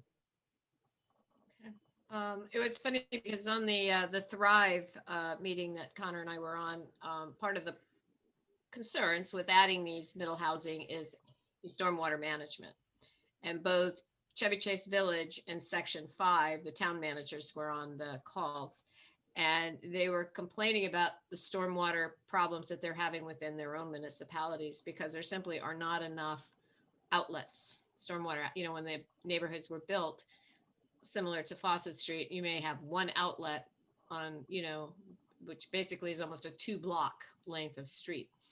And so they've had a lot of problems in their municipalities because of the lack of storm drains. And so it's, we're not alone sometimes in some of these problems. So, although I'm not sure in these flash floods that are supposed to only happen every 100 years, the creek, I simply couldn't take any more water. I'm not sure what exactly we're going to be able to do. The water's going to go somewhere if the creek is full. Speaking of that, Matt, when you do the RFP, can you make sure to, if they're going to be making physical infrastructure recommendations in their assessment that they consider so-called green infrastructure too, not just the traditional gray pipes and cement and concrete and so on. By that I mean things that would be more akin to like the county's Rainscapes program on smaller properties, but even larger properties, like allowing for example, that floodwater you're talking about, Tracy, that can't really be directed anywhere, to direct it into maybe like a local park or something like the Cabin Park. I think those are when we're thinking about climate change and these 100-year floods becoming more like 10-year floods or whatever the projections are. These are some of the solutions that are being talked about out there, and I think a good engineering firm would be able to do that. So actually, a good area to look at would be Warner Circle Park, especially if they're adding on an addition. When they do go to put in homes or condos, that they create maybe rain gardens, so that's not a contributor to the stormwater. yeah. So. Okay, so I don't think you're hearing any objections to. Okay, so we'll put together an RFP and send it out. And then my hope is at the February meeting, we'll have a couple firms that have provided some pricing that we can present to the council. So, Hey, Matt, I don't know if it's within the realm of that RFP or that study, but as we're thinking about things like the ZTA that Mayor Tracy brought up, if you guys can just keep in the back of your mind, when they start mapping these out and we get a better sense of the capacity of these systems and trying to, if there's any actual hard numbers we can generate that might demonstrate where adding, the middle housing impact to this infrastructure, right? If we don't want to be contributing to the problem by having, additional runoff that is adding to our flooding problems. Okay. Thanks. Thank you. Okay, we are down to public appearances. This is the opportunity for anyone. Oh, I'm sorry, Susan, did you have anything that you wanted to bring up? Matt, you're done? You good? Okay. All right, so public appearances, anything that's not on the agenda. Jack, I saw your hand first, so go ahead. Can I comment briefly On? on the bay window thing?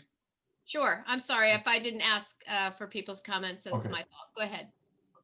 Well, first, I agree with what Darren and Connor both have said. I think they made some very good points. I'd like to remind you, the town code says no part or projection of the property shall be located closer than 10 feet to the side yard. I think this is a part of the house. It isn't a projection. It comes from the foundation itself. A projection is a window well that is above the ground or a gutter on the roof or something like that.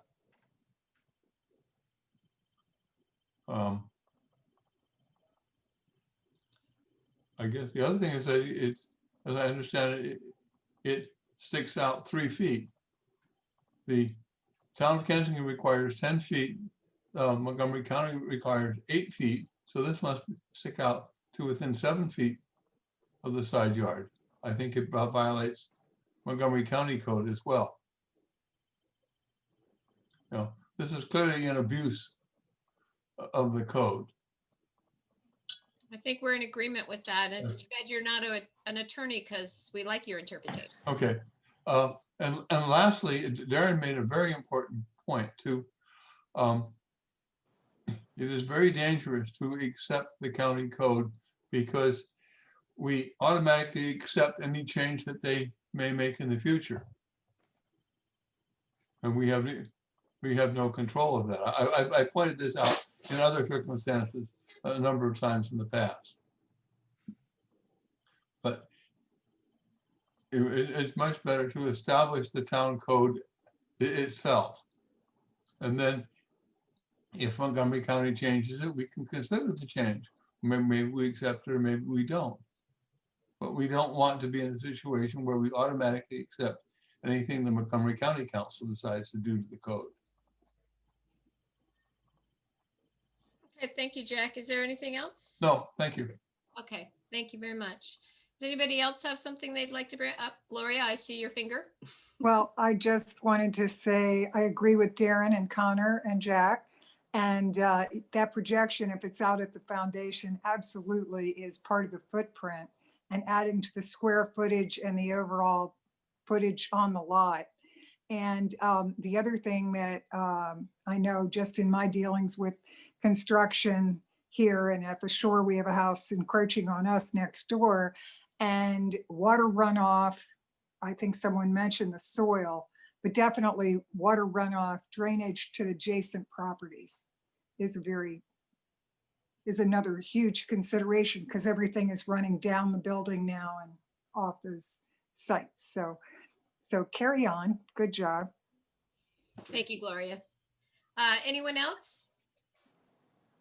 Joe Campbell has his right hand raised. Oh, Joel, go ahead. Hi, how's it going, guys? Good. My name is Joel Guerrero. I'm not a resident of the town, but I live in 20895 and I live on Knowles. So, I shop and dine all the time there. I would love if the town could consider adopting like a climate change committee, or, community resilience committee, something like that, to better align the town's efforts with mitigating the impacts of climate change. Stuff we've kind of talked about here, like rain gardens, community gardens, composting at the farmer's market, just little stuff like that to educate and bring awareness to this issue. And I'd love to see what could be done about it.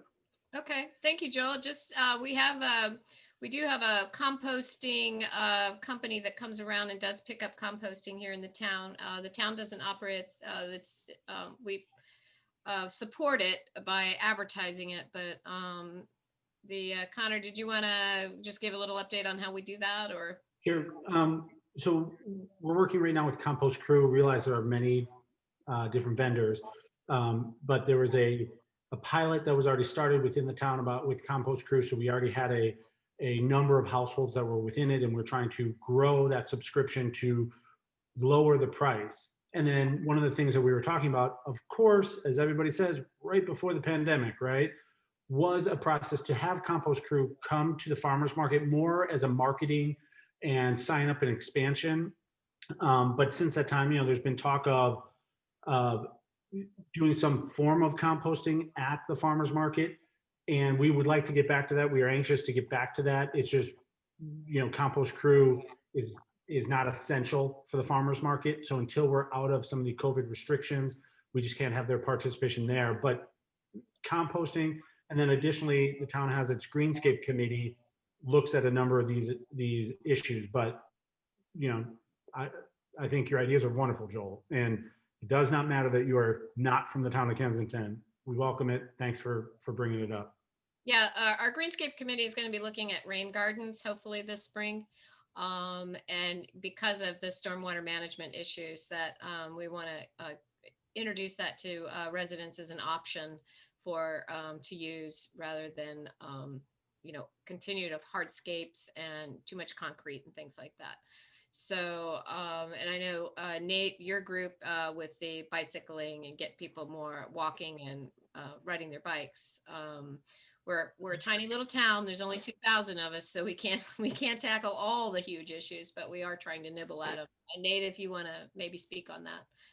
No, sure. I think coming from a climate change person back to you, I think I thank you for your comments and your suggestions. I think they're really good. And, I can assure you that with all the issues that come before council, I have a kind of like a resilience angle to it. So I'm thinking about those things, but I do think it wouldn't hurt for us to look at the county's upcoming climate action plan, make sure that we're doing our best to implement their recommendations and so on. So I think it's a good reminder that we have to constantly be pressuring ourselves to look at these issues.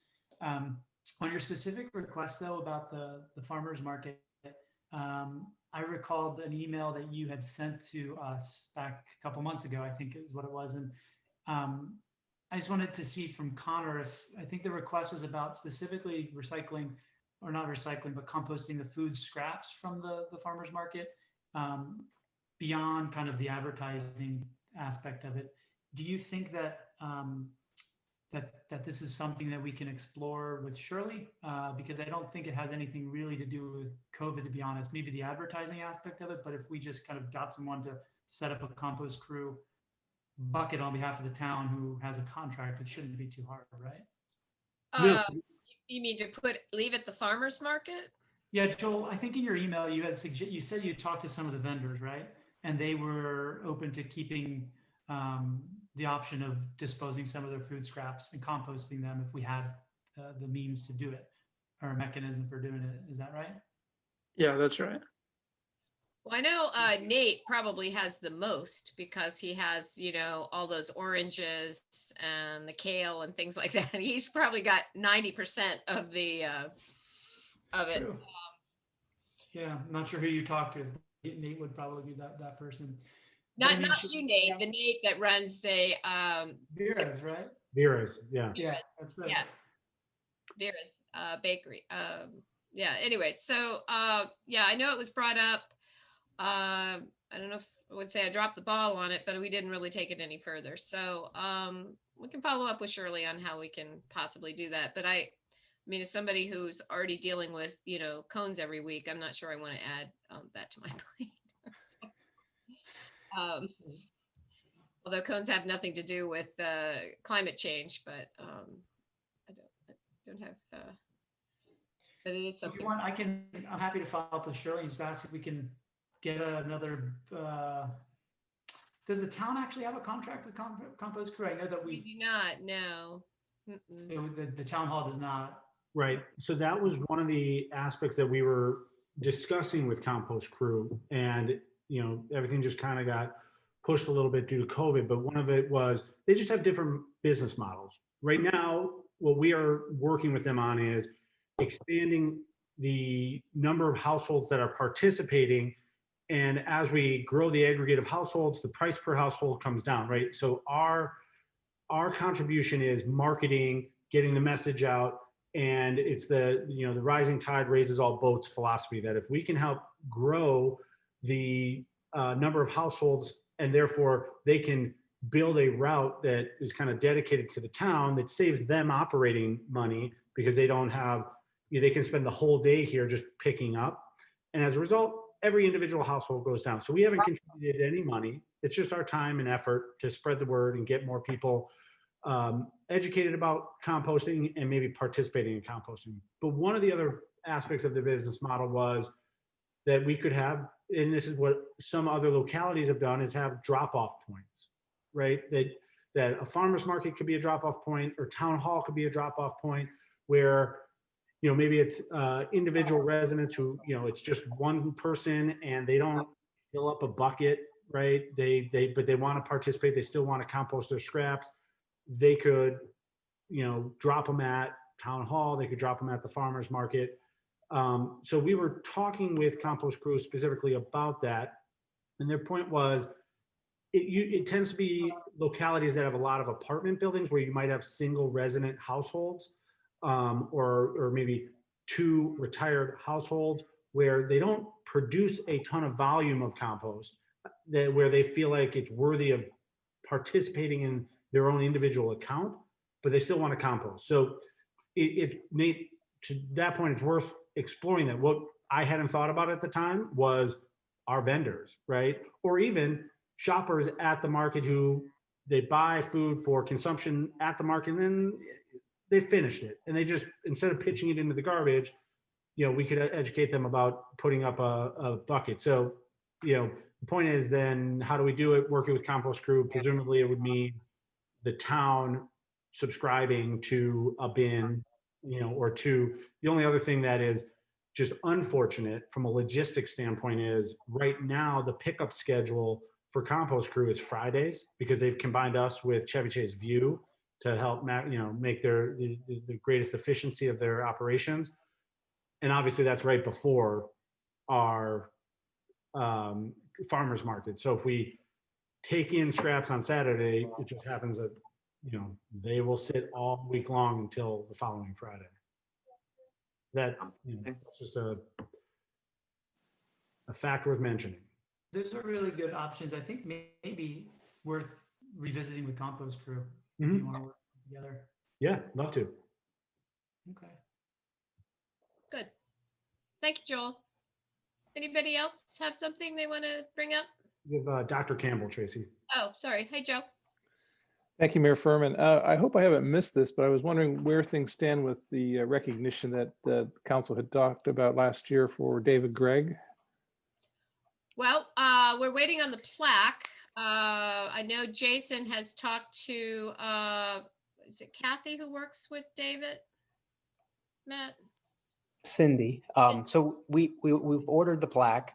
I talked with David and Cindy last week, so they're not entirely sure when they're going to come down, but they know, or at some point they'll come down probably, and we can present them with the plaque and show David the statue. So.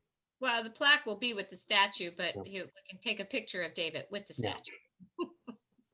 Are you planning to surprise him, or is this going to be a planned event that he He attends? is not aware of the statue as far as I understand. Yeah. So the preference would be to have a surprise for him when he does visit town. Is that right? Right. Okay. Mayor Furman, I was just wondering why that $5,000 personal service contract on the lighting issue discussed earlier, why didn't that go to bid? Shouldn't that have gone to bid? I believe it's under a certain figure, so we don't have to do that. Yeah, it's under $10,000. No bid requirements necessary. It's also a professional services contract, which is slightly different than if you were bidding out a contract for work, like a infrastructure project or something. Yeah, and I think we're going with somebody who is familiar with other municipalities and has been gotten rather than somebody you don't know without any references. So. I think it's great when bids can be sought, even for contracts less than $10,000. Okay. I'm sure you're aware of this, and I hope our council member on the South Side Pro Tem also is. During the Christmas season, there was an awful lot of traffic on the south side of town, Kensington Parkway, Kent Street, all related to the Mormon Temple lights, and there was a huge traffic jam. Almost nightly for, I don't know, 2 or 3 weeks in December, early January. And I was just wondering if there's any way that the town could bring this to the attention of the temple, if they haven't already, to try to do something to ameliorate or resolve this astonishing, frankly, very astonishing traffic jam problem we had. There were cars idling on these streets, including some of the side streets, Frederick Avenue, Frederick Place, etc., in which people were just sort of sitting there, idling in their cars, waiting to advance slowly up to the Mormon Temple light show, and it really was not only environmentally questionable, but just sort of overwhelming this part of town. Well, the temple is well aware of the problem. I have some friends in Rock Creek Hills, which were definitely, I have a friend who lives on Stony Brook, and if she wasn't home by 5, she could forget about not getting to her home. So she was more inconvenienced than anybody else that I know. But yeah, the disruption was certainly another factor for local traffic in this part of town. But there was forwarded an email or a video from the Mormon Temple apologizing to the neighbors for this disruption in their lives. They were unaware that it would be as popular as it was, and that hopefully they'll go back to in-person next year. If for some reason, and I hope not, that we're still having to do, what we're doing now, they will work more closely with the Rock Creek Hills, the town, and other, jurisdictions to not have this problem next year. So they were caught by surprise as much as anybody and how popular it was. And I think a lot of it was so many other opportunities were not available this year. The surprise I could see for maybe a couple of nights, but this went on for 2 or 3 weeks, almost nightly for 2 or 3 weeks. And it seems like there should have been some movement by the authorities up there to address, resolve, or otherwise regulate this problem. And it really did have a major impact on townspeople on this side of town, the south side of town, as well as congesting the streets and creating all kinds of pollution problems. I would love to see that The video, the video that you mentioned, and I'll forward it out. perhaps if you could just share it with the town listserv, that would be a good idea. Mhm. Just another point. I was wondering, Councilmember Crimmins mentioned that the Hawkins site might be subject of a plan sometime real soon. I'm wondering what kind of plan that is being envisioned, even in general terms right now. I'm waiting too. They're talking about, different facets of just what can that site accommodate. Obviously, there was a previous application for development that included a self-storage concept over about 97% of the property. And then they tried to wedge in 3% of commercial to call it mixed use. And obviously it failed, right? Through the process that the town participated in. That's right. What I understand, from talking to the property owner is they learned a lot. They weren't involved in the development, but they looked after the fact and are trying to take away the pieces that they heard from residents we would be interested in, right? The type of retail and restaurants that we would be interested in. What they're trying to ascertain right now so that they can put their concept together and bring it to the DRB are, the lot has a lot of odd restrictions to it, right? It has easements and setbacks for utilities, bike master plan, some SHA improvements.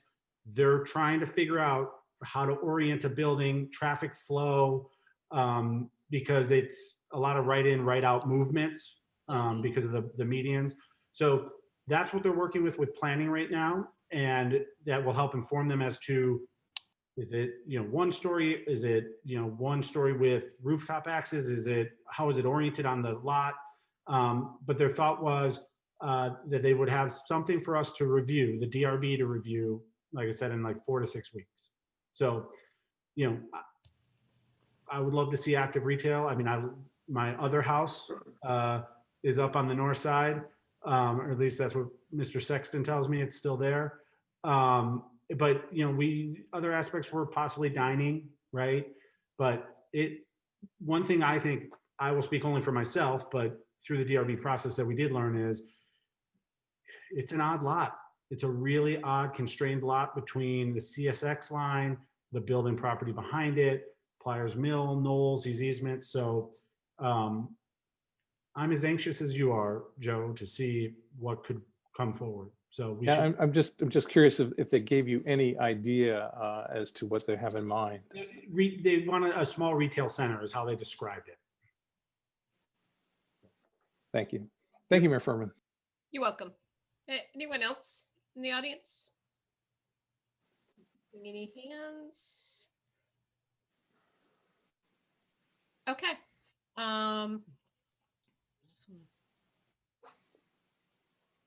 Okay.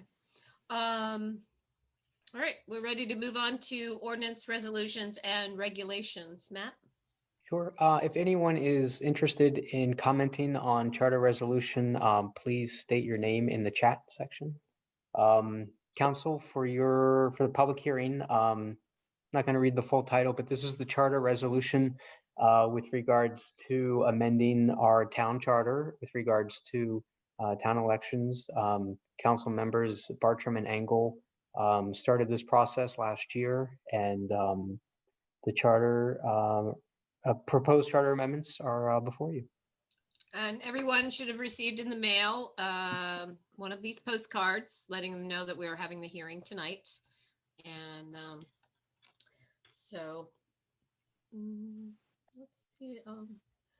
Joe's gonna have a Joe, go ahead with your couple of questions wherever you are.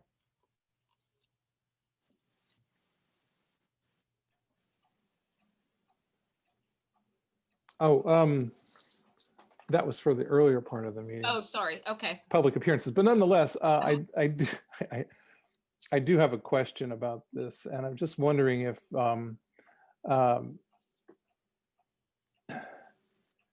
if this covers the election procedure that we saw in June of last year, in which ballots that were improperly submitted, in other words, the signature envelope was not quite accurate, it was not quite properly done, and those ballots which could have been discarded or not counted, the decision was to accept them. And I think Matt has told us how many ballots there were along those lines.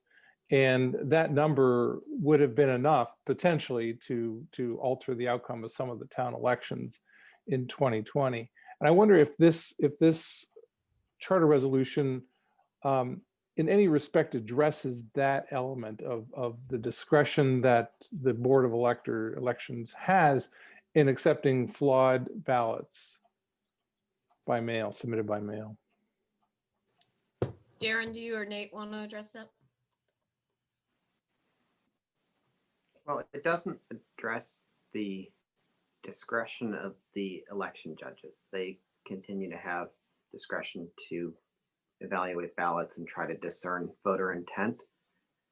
And I don't, when we were processing this, we didn't really consider restricting their discretion in that issue. At least I didn't. I think the one thing that we can look to decide, do we address that issue is, or do we prevent it in the future, is when you vote in person and you get a small paper ballot from the election judge, it's a simple matter of putting an X next to the candidate's name. And the only time I've ever heard of a ballot being discarded under that process was when somebody told me that they voted for their dog instead of me. So it's kind of foolproof. I mean, and when we have mail-in elections, I think you introduce more opportunity for error. And so that's why what we're asking for in this hearing and in this process is how much of the old style voting do we go back to? Knowing in part as one consequence that there will be more errors when you're voting absentee with multiple envelopes and affidavits. How many ballots were there, Matt, that were accepted that were flawed ballots, essentially? The Board of Supervisors of Elections accepted 163 ballots that enclosed both the ballot and the affidavit in the same envelope. There were a total of 27 ballots that were discarded. So all of the 163 could have been discarded if the regulations were strictly followed. Is that correct? I don't think that's correct. Yeah, yeah, I mean, that's a tough call because what was not embodied in those ballots when you did not separate the affidavit from the ballot was privacy of being able to cast an anonymous vote. And because now you could suddenly look at the ballot and look at the affidavit and say, oh, that person voted a certain way. So that privacy is the voters to waive. It's not ours to enforce. So if they walk into an election and somebody writes, hell no, I'm not voting for Darren, and signs their name so-and-so, and puts a check next to the other one, that ballot's going to be counted even though they put their name on the ballot. It's the voters' privacy to waive. Right. I don't think the parallel is quite precise, though. We were talking about a procedure that was spelled out, and of course it was done by mail, and that the mailed-in ballots were not properly submitted, despite the detailed instructions that were accompanied the mail-in ballots. So I think that this signals but I'm telling you that we got legal advice saying that if somebody included the affidavit in the same envelope with their ballot, that ballot should not be discarded.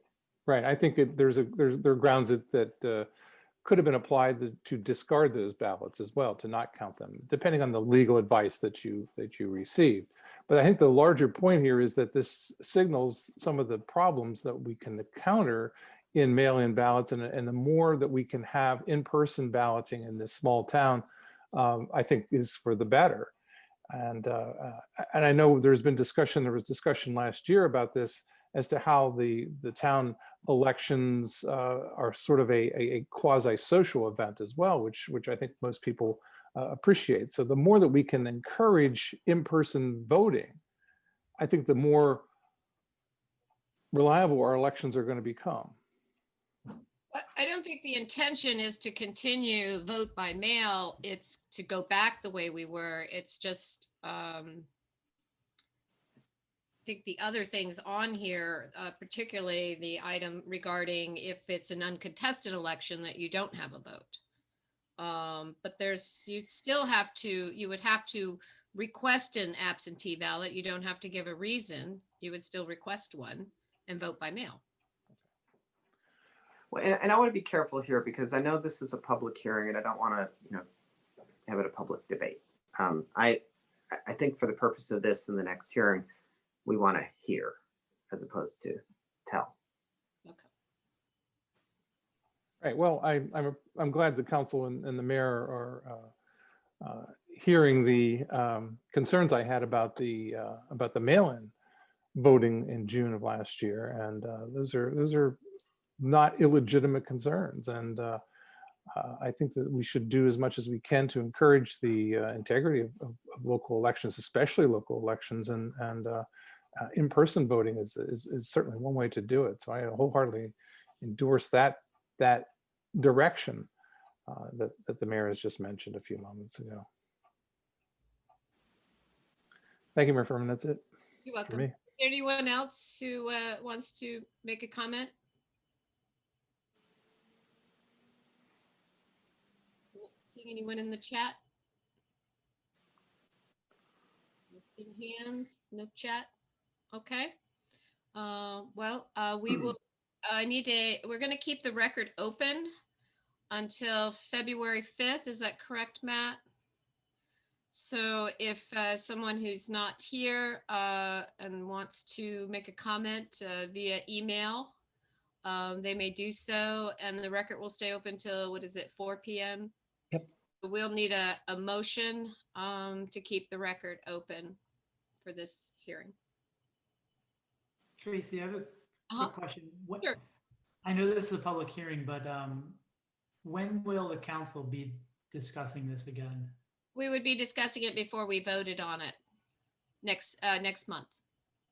If there are changes that would be requested or suggested, is that the time to bring it up? I believe that would be the time to bring it up. Yes. Okay. And then we could amend it, or we could delay it. And if we have to, we can start all over again if we felt we needed to do that. Okay. I mean, the suggestion is very minor, and I would hate to have to wait till then and delay it a month. It's just an inaccuracy that I found in the draft today. Okay. In the draft? In the draft ordinance. Okay. Charter resolution, excuse me. It was just not the way we had originally intended? Is that what you're saying? No, it's not accurate. I'll just say it references that the way that we would notify people is via XYZ, and one of them is a town operated listserv, and the Kensington town listserv is not town operated. Right. That would be our operated listserv.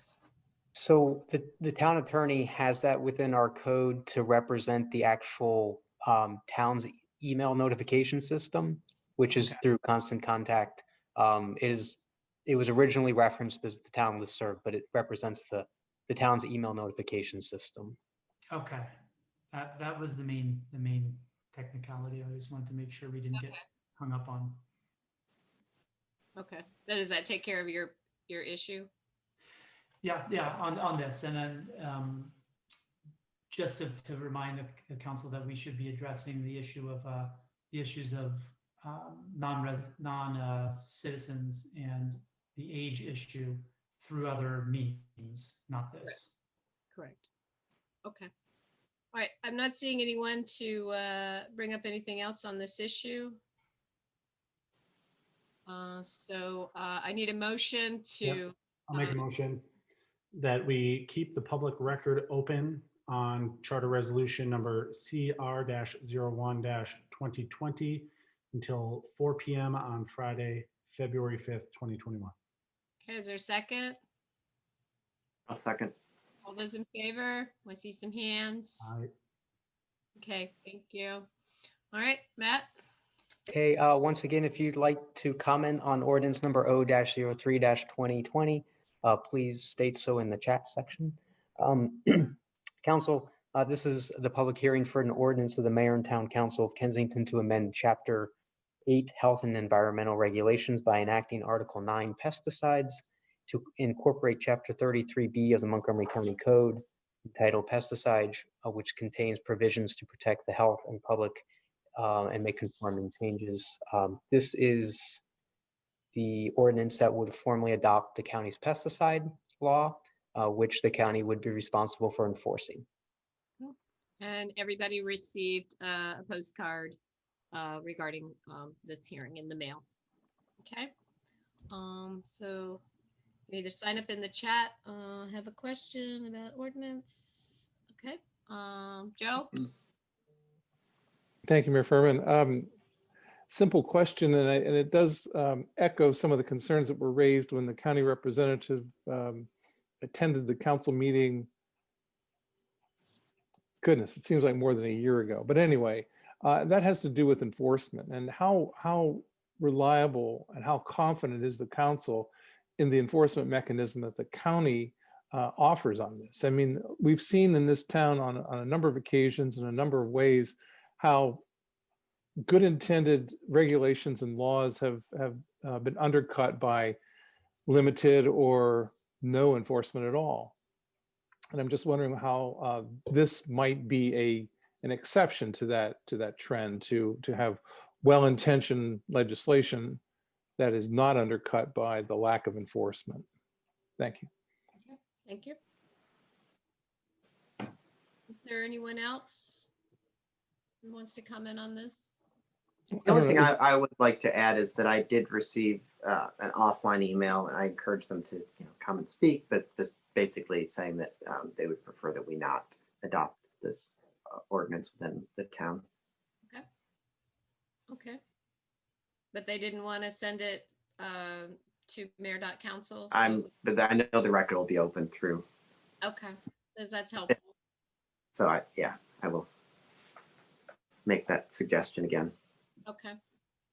Joe, did you have one more thing, or you were good? Well, I just wondered if the council members or the mayor have any insights to share about the enforcement mechanism that I just mentioned a moment ago, because it seemed like it was kind of vague when the county representative met with the council in public, many months ago. And I just wonder if there's anything that's in this that would give this the council or the townspeople greater confidence in the degree of enforcement of this measure.